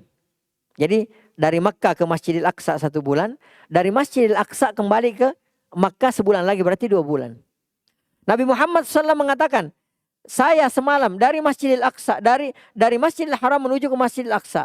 Dari Masjidil Aqsa menuju ke Mi'raj, menuju ke Sidratul Muntaha. Dalam Al-Quran surah Al-Isra akan dijelaskan itu. Subhanalladzi asra bi'abdihi lailan minal masjidil haram ilal masjidil aqsa. Ya. Bayangkan ibu-ibu, kalau ibu-ibu misalnya nih lagi dalam posisi itu. Ya, tiba-tiba Nabi Muhammad SAW, saat itu nggak ada teknologi ibu-ibu. Beda kalau kayak sekarang kan ya. Teknologi Masya Allah. Iya. Kita saat ini lagi di sini, kita bisa bicara langsung dengan orang yang ada di Amerika langsung. Ya. Saat itu teknologi kendaraan tercanggih apa ibu-ibu saat itu? Yang tercanggih. Onta udah. Ya. Ada nggak WA-WA-an gitu? Ya, Instagram, Facebook, ya TikTok gitu. Ada nggak saat itu? Nggak ada. Bayangkan di posisi itu Nabi Muhammad mengatakan, semalam nih, ya semalam saya dari Masjidil Haram menuju ke Masjidil Aqsa. Lalu kemudian naik ke atas ke Sidratul Muntaha. Ya, berapa lapis langit tuh? Ya, padahal kita tahu ya, dari langit pertama ke langit kedua itu jaraknya 500 tahun perjalanan. 500 tahun ibu-ibu. Hari ini jalan dari langit pertama, non-stop, ya. 500 tahun kemudian baru sampai di langit kedua. Ya, Nabi Muhammad, kata para ulama kita, belumlah, masih hangatlah tempat tidur Nabi Muhammad SAW. Nabi Muhammad kembali ke Mekah. Kira-kira kalau ibu berada di posisi itu, percaya nggak kira-kira? Oh, kalau sekarang ibu-ibu enak aja ngomong, oh percaya lah sekarang gitu loh. Ya, ibu-ibu tahu kondisi pada saat itu, ketika Nabi Muhammad menceritakan itu, ya, ada orang yang sudah masuk Islam murtad lagi. Wah, nggak benar ini Muhammad ini, ngaco ini, ya, nggak benar ini. Ya gimana saat itu orang perjalanan normal berapa lama ibu-ibu? 2 bulan bolak-balik. Lalu kemudian Nabi Muhammad mengatakan, saya tuh semalam dari Masjidil Haram ke Masjidil Aqsa, kemudian naik ketemu dengan Allah Subhanahu Wa Taala. Nggak sampai semalam ibu-ibu, bayangkan itu. Ya, ada orang yang mau syahadat, mau masuk Islam nggak jadi. Gue nggak jadi login. Ya, ini nggak benar, ngaco, khurafat ini. Coba bayangin tuh ibu-ibu. Ya, sampai-sampai orang-orang kafir Quraisy saat itu, ketika melakukan ini, apa yang pertama kali mereka lakukan? Mereka langsung bersemangat cari Abu Bakar. Ya, karena Abu Bakar belum dengar kabar ini radhiyallahu ta'ala anhu. Kenapa kira-kira mereka cari Abu Bakar ibu-ibu? Ya, karena ini kesempatan untuk menjatuhkan Nabi Muhammad SAW kepada sahibnya. Kalau Abu Bakar juga nggak percaya, the end, sudah selesai. Ya, dan mereka pasti yakin, oh pasti Abu Bakar nggak percaya ini. Ya, mereka cari itu Abu Bakar, mana Abu Bakar, dicari gitu, ketemu. Ya, kemudian mereka mengatakan, Abu Bakar, tidakkah engkau mendengar apa yang dikatakan oleh sahabatmu? Apa yang dikatakan? Katanya nih Abu Bakar, mungkin kalau bahasa biasanya gitu. Ente tahu nggak sih? Katanya semalam dari sini ke Masjidil Aqsa, kemudian naik ke Sidratul Muntaha. Enggaklah sampai semalam, mas sholat subuh di sini, subuh sudah sampai di sini. Ya, mereka tuh berharap, wah nggak bener ini. Selama ini gue percaya, tapi kalau ini enggak, gue nggak mau percaya gitu. Mereka tuh berharapnya begitu kira-kira. Ya, Abu Bakar mengatakan, benar nggak ngomong begitu gitu loh? Karena khawatirnya itu mereka ngarang gitu, hoax gitu loh. Ya, kayak sekarang kan banyak hoax gitu. Ya, kita nggak tahu menahu. Oh, ini pasti benar, langsung share aja gitu. Kan latah kan ya? Iya, kita kan latah gitu. Kesempatan udah nge-share gitu. Nggak tahu ini benar apa enggak. Ternyata di belakang hari nggak benar gimana? Tanggung jawab nanti di hadapan Allah Subhanahu Wa Taala. Kita kan gitu latah, langsung share gitu. Ya. Abu Bakar mengatakan, benar nggak beliau mengatakan seperti itu? Kata mereka, benar, swear kok, benar ngomong begitu kalau bahasa bebasnya. Apa kata Abu Bakar radhiyallahu ta'ala? Kalau memang Nabi Muhammad SAW mengatakan seperti itu, saya percaya. Abu Bakar. Makanya kata para ulama, itulah kenapa di antara atau gelar mulia Abu Bakar As-Siddiq radhiyallahu ta'ala adalah As-Siddiq. Karena di saat orang kufur terhadap Nabi Muhammad, beliau justru percaya. Ya, bahkan beliau mengatakan, Abu Bakar mengatakan, lebih jauh dari itu yang dia katakan, aku percaya. Saya percaya siang dan malam wahyu turun kepada dia. Abu Bakar As-Siddiq. Bisa ibu-ibu kalau di posisi itu. Ya, yang ada mau masuk Islam murtad nggak jadi. Ya, kemarin mah udah mantap mau masuk Islam, dengar begini mah enggak jadi. Ya, ini mah ngarang banget ini. Ya, itu kejadian seperti itu ibu-ibu. Makanya Al-Miqdad marah. Kamu kalau berada di zaman itu nggak tahu kamu tuh seperti apa gitu loh. Apa yang kamu lakukan terhadap Nabi Muhammad SAW. Ya. Baik, kita lanjutkan. Ibu-ibu sekalian azan ya Allah wa iyyakum. Ya, jadi gini. Ada keutamaan tersendiri bagi orang-orang yang beriman yang datang belakangan, nggak bertemu dengan Nabi Muhammad SAW. Itu ada. Ya, jadi nggak usah kita berkecil hati ya. Kita justru harusnya bersyukur, kata Al-Miqdad. Kalian tahu-tahu sudah kenal Allah. Ya, kalian tahu-tahu percaya, membenarkan apa yang dibawa oleh Rasulullah tanpa harus mengalami apa yang dialami oleh Nabi Muhammad dan para sahabatnya. Benar nggak? Kita harusnya bersyukur. Dan Nabi Muhammad SAW mengatakan dalam hadis yang datang dari Abu Sa'id Al-Khudri, ya, kemudian hadis yang diriwayatkan oleh Ibnu Hibban, disahihkan oleh Syekh Al-Albani rahimahullah taala. Ya.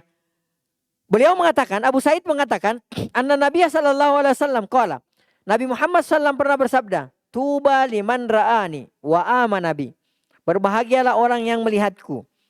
Ya, kemudian wa amana bi, dia beriman kepadaku. Para sahabat. Tsumma tuba, perhatikan. Kemudian Rasulullah mengatakan tsumma tuba, 3 kali. Kalau tadi kan sekali doang kan Rasulullah mengatakan, tuba liman ra'ani wa amana bi. Berbahagialah, beruntunglah orang yang melihatku lalu kemudian beriman kepada cuma sekali. Kemudian Rasulullah mengatakan summa tuba, summa tuba, summa tuba. Kemudian berbahagia, berbahagia dan berbahagia. Ya, liman amana bi, orang yang beriman kepadaku walam yarani, dan ia tidak melihatku.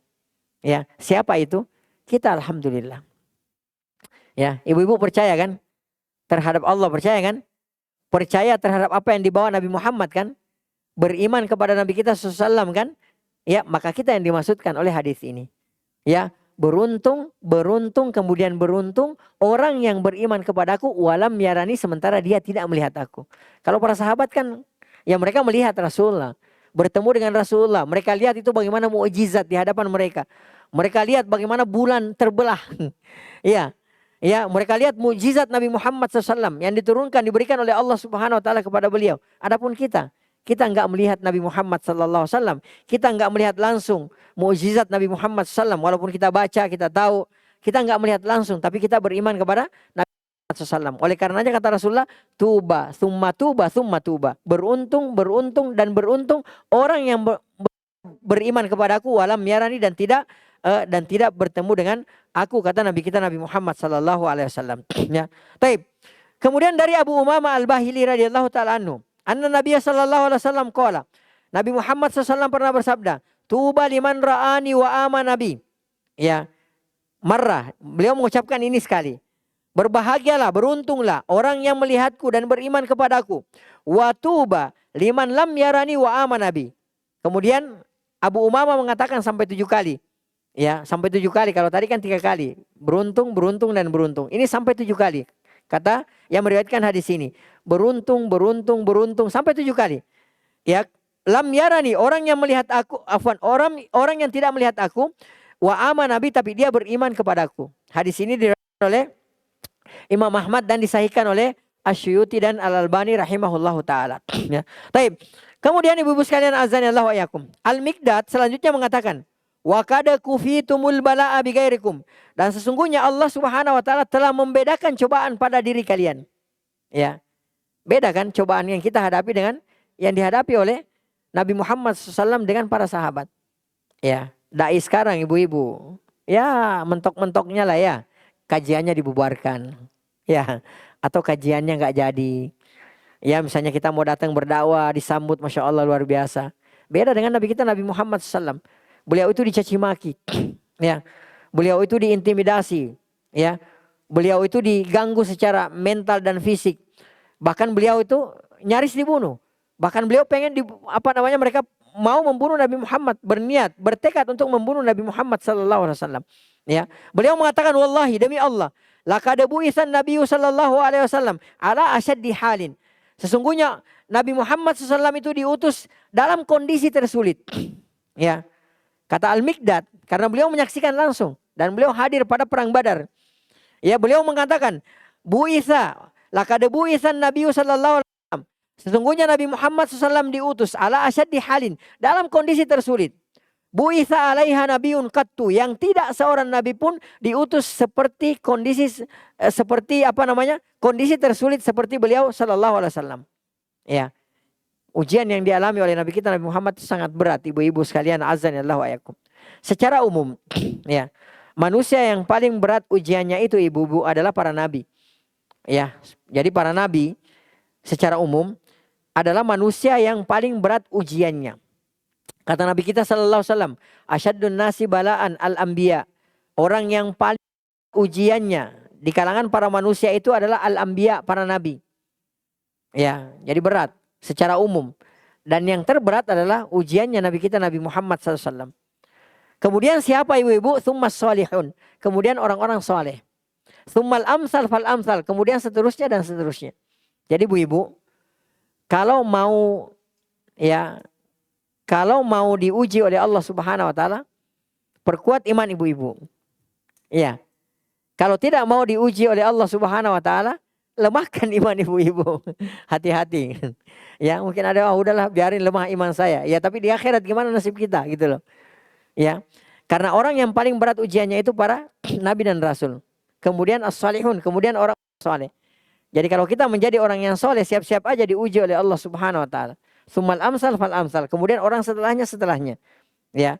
Kata Rasulullah, yubatal rajulu ala hasabi dini. Seseorang itu diuji berdasarkan keimanannya. Ya. Fa in kana fi dinihi salaba zida fil bala. Jika agamanya kokoh maka akan ditambahkan ujiannya. Jadi ibu-ibu, jangan bersedih, jangan berkecil hati kalau kita itu menghadapi banyak ujian. Kita nggak minta. Tapi kalau Allah uji kita, berbahagialah. Karena kenapa? Itu artinya kita mendapatkan perhatian serius dari Allah Subhanahu wa taala. Ya. Semakin besar keimanan seseorang itu semakin diuji oleh Allah Subhanahu wa taala. Ya, ibu-ibu pernah dengar nggak? Nanti di hari kemudian itu saking irinya orang-orang yang mati syahid ya, kalau tidak salah, terhadap orang-orang yang banyak diberikan ujian oleh Allah Subhanahu wa taala. Jadi ada seseorang yang melihat seorang hamba yang tingkatannya paling tinggi ya di surga. Lalu kemudian dia berharap dikembalikan ke dunia dan dia berharap badannya itu disilet-siletin, kalau kayak kita dicacah-cacah seperti itu, untuk mendapatkan derajat ini. Ahlul bala, orang-orang yang diuji oleh Allah Subhanahu wa taala. Jadi dia tuh pengen, ya saya mau kembali ke dunia walaupun badan saya itu ditusuk-tusuk pakai pisau gitu atau disilet-siletin, rela, yang penting bisa mendapatkan kedudukan seperti yang didapatkan oleh ahlul bala, orang-orang yang diuji oleh Allah Subhanahu wa taala. Ya, kalau kayak kita mah, kalau kayak sekarang mah mungkin kita mau main aman ya. Udah biarin deh gitu. Yang penting hidup kita enak gitu. Tapi nanti di akhirat kita akan rasakan, ibu-ibu sekalian, azza Allah ayakum. Ya. Oleh karenanya, kenapa Allah Subhanahu wa taala memberikan ujian yang berat kepada para nabi dan rasul, terutama kepada nabi kita Nabi Muhammad SAW, karena Allah hendak mengangkat derajat mereka. Demikian pula halnya dengan orang-orang saleh, yang seterusnya dan yang seterusnya. Ya, adapun kita, kalau kita diuji ya sesuai dengan keimanan kita. Kalau keimanan kita ya tipis ya, maka ujian kita juga tipis karena disesuaikan. Baik, ibu-ibu sekalian, azan ya Allah wa ayakum. Kalau kita lihat bagaimana ya, atau kita buka lembaran sejarah. Ya, bagaimana besar ujian yang dihadapi oleh nabi kita Nabi Muhammad SAW. Ya. Ibu-ibu tahu Muhammad dari kecil itu sudah ditinggalkan kedua orang tuanya. Benar gak? Bahkan beliau lahir dalam keadaan tidak punya ayah, yatim. Ya. Berselang beberapa tahun Nabi Muhammad ya ditinggalkan oleh ibunya. Kemudian hiduplah beliau bersama dengan apa? Bersama dengan kakeknya. Ya, bersama dengan kakeknya. Berselang beberapa lama ditinggalkan pula oleh kakeknya. Kemudian hiduplah bersama dengan pamannya. Ya, di saat beliau butuh perlindungan, di saat pamannya pasang badan untuk beliau dari orang-orang kafir Quraisy lainnya, beliau pun dipanggil oleh Allah Subhanahu wa taala. Ya. Tidak lama kemudian ya beliau pun ditinggal oleh istri tercinta, orang yang sangat mensupport Nabi Muhammad SAW. Ya, ditinggalkan satu persatu Nabi Muhammad. Ya. Dalam kondisi seperti itu, ibu-ibu tahu kan, beliau berangkat ke kota Taif untuk berdakwah kan. Ya, minta dukungan terhadap orang-orang penduduk Taif. Karena beliau merasa di Mekah sudah nggak bisa bergerak lagi. Ya, istrinya sudah meninggal, pamannya sudah meninggal. Ya, beliau sudah nggak bisa berkutik lagi. Akhirnya apa yang beliau lakukan? Beliau berangkat ke kota Taif. Beliau berharap bahwasanya mereka akan mendukung Nabi Muhammad SAW. Mereka akan beriman kepada Nabi Muhammad SAW. Ya, karena ada historinya. Beliau itu pernah ya besar di kota Taif tersebut. Ya, tapi apa yang terjadi ibu-ibu? Ketika sampai di kota Taif, bukannya disambut ya dengan senyuman, dengan makanan, minuman. Rasulullah disambut dengan apa? Dengan lemparan batu, dengan caci maki. Ya, bahkan mereka memerintahkan anak-anak mereka untuk mencaci maki Nabi Muhammad dan melempari Nabi Muhammad SAW. Sampai Nabi Muhammad itu berdarah-darah. Ya, oleh karenanya di belakang hari Aisyah itu pernah bertanya, wahai Rasulullah, ada enggak sih hari terberat Anda selain pada Taif, kota Taif? Ya, kita kan mungkin masing-masing dari kita ada hari beratnya ya.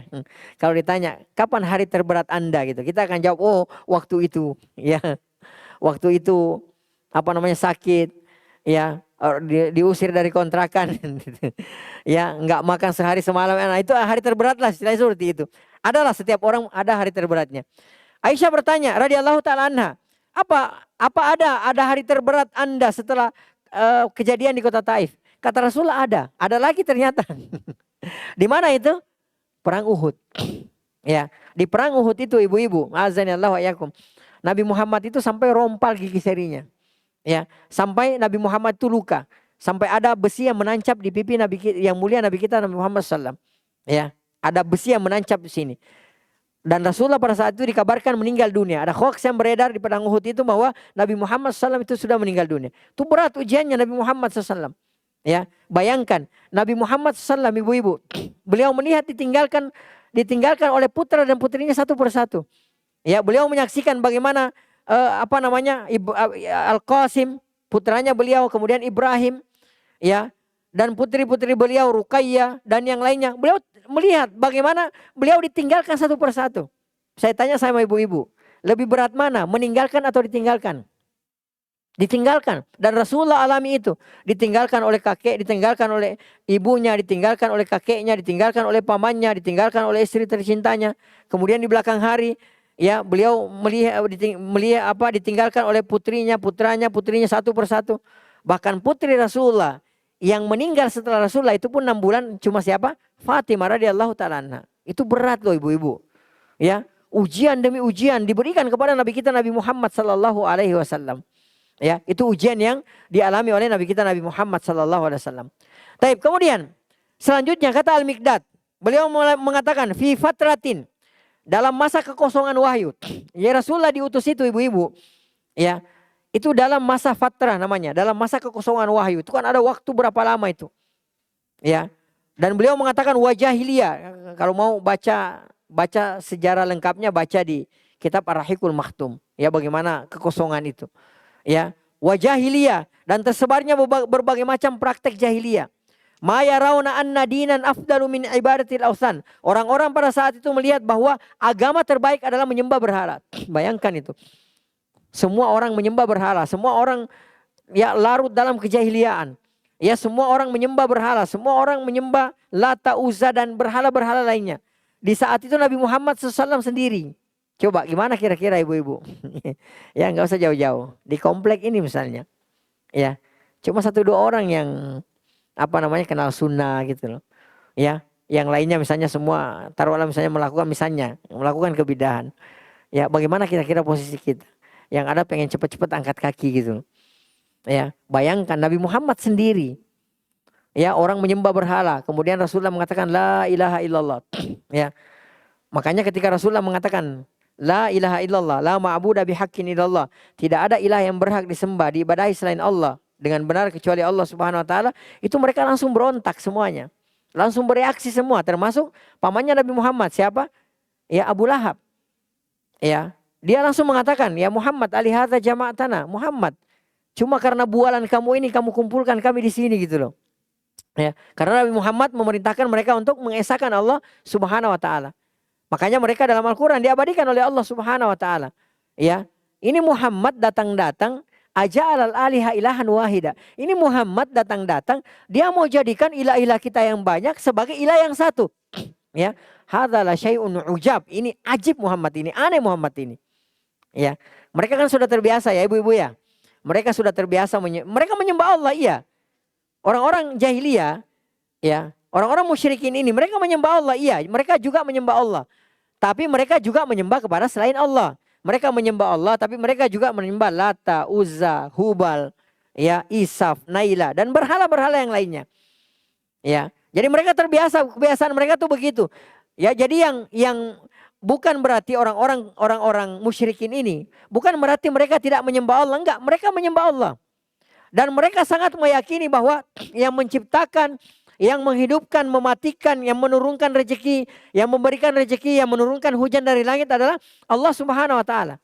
Itu orang-orang musyrikin. Makanya dalam Al-Qur'an kan dikatakan wala in sa'altahum man khalaqas samawati wal arda la yaquluna Allah. Wahai Muhammad, kalau engkau tanya mereka, siapa yang menciptakan langit dan bumi? La yaquluna Allah. Pasti mereka akan mengatakan Allah. Ya, pasti mereka akan mengatakan Allah. Ya. Jadi kalau misalnya mereka ditanya siapa yang menghidupkan, mematikan dan seterusnya, mereka akan mengatakan Allah.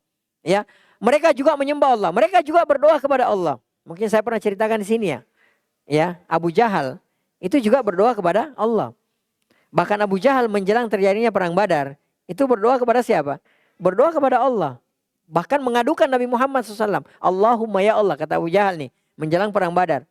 Ya, ayyuna aqta'ulir rahim. Ya Allah, siapa di antara kami yang paling memutuskan tali silaturahmi? Ya, kami atau Muhammad, buat dia kalah keesokan harinya. Itu Abu Jahal berdoa sama Allah. Dia enggak berdoa kepada Hubal, Lata, Uzza, Isaf, Naila dan berhalanya, enggak. Dia berdoa kepada Allah. Dia adukan siapa? Nabi Muhammad diadukan sama Allah. Abu Jahal. Ya, doanya diijabah oleh Allah Subhanahu wa taala. Keesokan harinya dia kalah, mereka kalah dan Abu Jahal tewas, dibunuh oleh 2 orang anak kecil. Ya. Yang mereka tidak bisa lakukan ibu-ibu adalah mengesahkan Allah. Itu yang mereka tidak bisa lakukan. Makanya ketika Nabi Muhammad datang dan mengatakan la ilaha illallah, tidak ada ilah yang berhak disembah dengan benar illallah kecuali Allah, mereka semua bereaksi. Ya, oh ini enggak benar ini. Ya, ini Nabi Muhammad sudah murtad dari agama nenek moyang kita. Ya, karena apa? Mereka juga menyembah Allah. Tapi mereka juga menyembah kepada Lata, Uzza, Manat, Isaf, Naila, Hubal dan berhala-berhala yang lainnya. Bahkan kalau ibu-ibu tahu, ya, di zaman jahiliyah itu, di awal-awal Islam itu, ada lebih dari 300 berhala di sekeliling Ka'bah. Itu mereka sembah semuanya. Mereka sembah juga Allah, mereka sembah juga ini semua. Itu. Nabi Muhammad datang mengatakan la ilaha illallah, itu yang mereka tidak bisa terima. Dan ini dialami oleh Nabi Muhammad seorang diri. Ya, bayangkan itu ibu-ibu. Kalau kita di posisi Nabi Muhammad bagaimana kira-kira? Ya, semua orang menyembah berhala. Lalu kemudian kita datang mengatakan kita nggak boleh menyekutukan Allah Subhanahu wa taala, ya. Dan itu dialami oleh Nabi kita Nabi Muhammad SAW. Wallahu taala alam bisawab. Insyaallah kita akan selesaikan hadis ini pada pertemuan berikutnya. Tapi barakallahu fiik, ibu-ibu ada yang mau tanya? Silakan.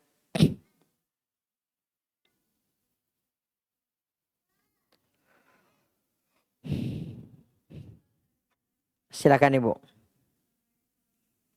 Waalaikumsalam warahmatullahi.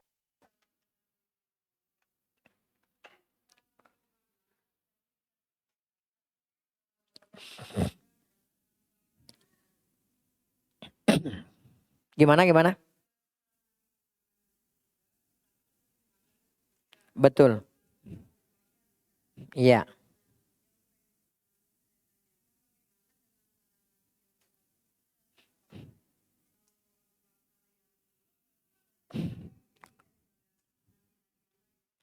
Enggak, jadi bukan begitu maksudnya. Jadi maksudnya, kan tadi kita jelaskan ya, yang pertama kali masuk surga di umat ini setelah Nabi Muhammad yaitu Abu Bakar.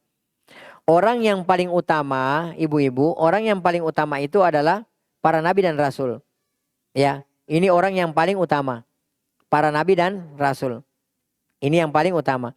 Kemudian setelah para nabi dan rasul adalah para sahabat radhiyallahu taala anhum ajmain.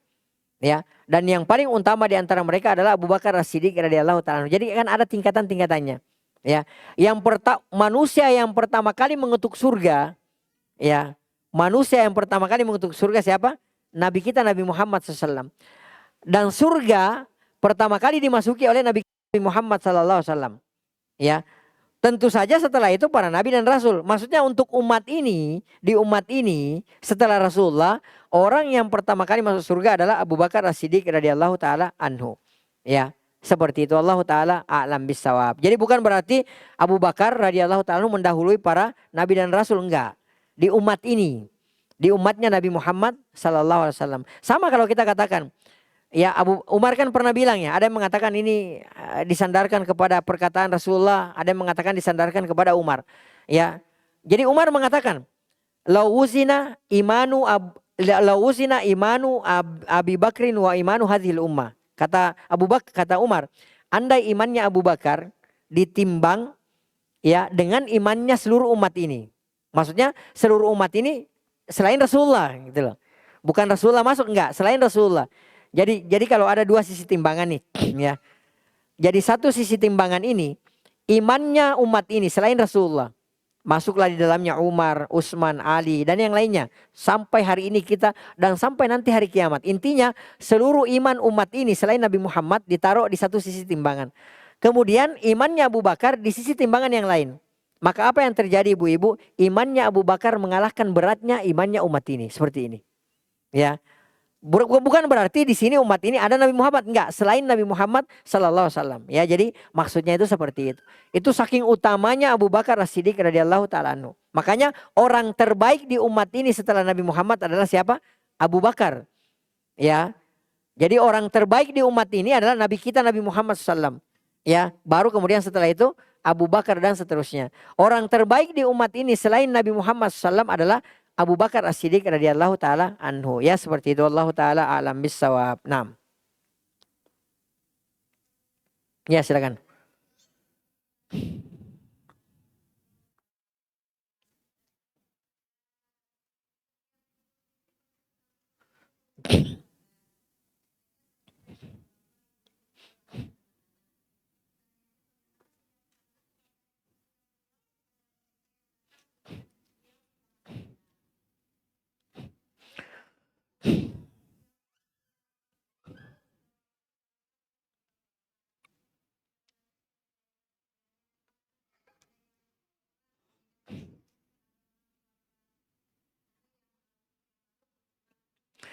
Yang pertama, ya. Yang pertama, dalam Al-Qur'an kan sebenarnya ada tuntunannya itu dalam Al-Qur'an surah An-Nur. Allah Subhanahu wa taala berfirman, "Wa in qila lakum murji'u farji'u." Apabila dikatakan kepada kalian, irji'u, kembalilah kalian, farji'u. Jadi misal nih, kita datang bertamu, ya, misalnya ada yang datang bertamu ke rumah Ibu Rini misalnya. Ya, Ibu Rini lagi dalam keadaan tidak mau terima tamu. Kalau ibu misalnya bilang, udah saya mau afwan ya, anak nggak bisa terima tamu. Udah jangan ngotot, anti ini nggak tahu adab gitu. Masa nggak mau terima tamu? Nggak boleh. Tuntunan Al-Quran itu apa? Fa in qila lakum murji'u farji'u. Kalau disuruh kembali, kembali gitu loh. Ya, jadi nggak boleh ini sudah ngaji kok tapi ngusir tamunya. Bukan, dia lagi nggak mau. Mungkin dia lagi sedih. Mungkin hatinya lagi nggak enak, Lea lagi nggak mood gitu kan, seperti itu, daripada nanti bikin masalah lagi gitu ya. Nah, kalau dalam kondisi seperti ini kita kasih tahu aja, ya, kasih tahu aja kepada kepada orang-orang bahwa saya masih dalam masa iddah seperti itu, ya. Dan kalau misalnya itu akhwat gitu, yang datang tamunya adalah perempuan, nggak masalah dia terima tamu. Yang nggak boleh itu dia keluar rumah, ya seperti itu. Dan itu pun kalau misalnya dia ada keperluan yang mendesak, dia boleh keluar rumah. Wallahu ta'ala alam bisawab, kata ulama seperti itu. Boleh, kalau ada keperluan yang mendesak silahkan, setelah itu dia kembali lagi. Ya. Tapi kalau ada tamu misalnya ada akhwat datang ke beliau, mengunjungi beliau, insya Allah tidak ada masalah. Ya, yang dilarang beliau keluar. Tapi kalau misalnya nih beliau lagi tidak mau terima tamu, ya harus ngerti juga. Oh mohon maaf ya, Ana belum bisa terima tamu. Jangan, ini orang nggak punya adab, ini udah ngaji kok nggak mau terima tamu. Enggak, ada tuntunannya dalam Al-Quran surah An-Nur. Wa in qila lakum murji'u farji'u. Kalau dikatakan kepada kalian yang punya rumah misalnya bilang, udah nggak mau terima tamu, balik aja dulu deh gitu loh. Udah farji'u. Kata Allah Subhanahu wa taala, kembali kalian. Ya Allah nggak tuntunkan, udah kamu ngotot di situ, gedor-gedor sampai dia mau enggak gitu. Jadi itu adabnya justru di situ. Ya seperti itu, Allah taala alam bisawab. Ya. Adapun fidyah itu disalurkan kepada orang miskin. Ya, kasih makan terhadap orang miskin, ya seperti itu. Iya, termasuk ya lebih bagus lagi. Sudahlah dia orang miskin buat berbuka puasa, Masya Allah ya. Allah taala alam bisawab. 6. Taib. Satu lagi ya karena ada acara 6.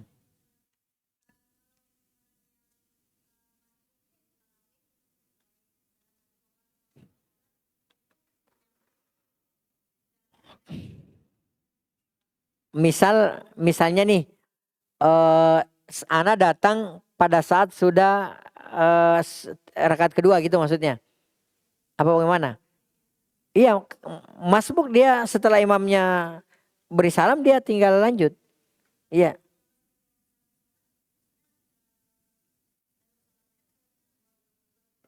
Dia tinggal lihat aja. Kalau misalnya ada sebelum witir, imamnya agak ada rehatnya agak panjang, di situ dia bisa lakukan sebelum witir ikut sama imam, ya. Atau kalau misalnya dia juga bisa pada saat imamnya misalnya bacaannya panjang, ya dia tahu imamnya bacaannya panjang, ya dia udah, kata Allah Subhanahu wa taala dalam Al-Qur'an surah Al-Muzammil, faqra'u ma tayassara minal Qur'an. Baca yang mudah aja dari Al-Qur'an. Ya. Jadi misalnya nih kita kira-kira imamnya ini rakaat pertama satu halaman misalnya, rakaat kedua setengah halaman. Oh bisalah. Ya jadi imamnya sholat, kita menyendiri di belakang, kemudian baca misalnya kul huwallahu ahad, misalnya kul a'udzu birabbil falaq gitu, seperti itu. Jadi jangan juga dia baca Al-Baqarah sendiri, bubar nanti gitu. Ya udah, faqra'u ma tayassara minal Qur'an, baca yang gampang dari Al-Qur'an ya. Baca kul huwallahu ahad, Al-Ikhlas, kemudian baca Al-Falaq gitu. Kemudian setelah itu ikut ke ya bergabung bersama dengan imam ya, seperti itu. Kalau misalnya dia tahu bahwa jeda antara ada istirahat ya sebelum witir itu agak panjang, dia bisa lakukan di situ, seperti itu. Allah taala alam bisawab. Nah, ya kita cukupkan sampai di sini. Mohon maaf jika ada yang salah atau ada yang kurang. Yang salah dan yang kurang itu murni dari anak pribadi, dari syaitan dan dari lemahnya ilmu. Yang benar itu semua datangnya dari Allah Subhanahu wa taala. Apa yang salah, apa yang keliru dari penyampaian anak tadi, Allah dan Rasulnya berlepas diri dari kesalahan dan kekeliruan tersebut. Naktafi bihadzal qadar wa nakhtatim bi subhanakallahumma bihamdik nasyhadu an la ilaha illa anta nastaghfiruka wa natubu ilaik. Hadanillahu wa iyyakum wa sallallahu ala nabiyina Muhammad wa ala alihi wa sahbihi ajmain wa akhiru da'wana alhamdulillahi rabbil alamin. Tsumma assalamualaikum warahmatullahi wabarakatuh.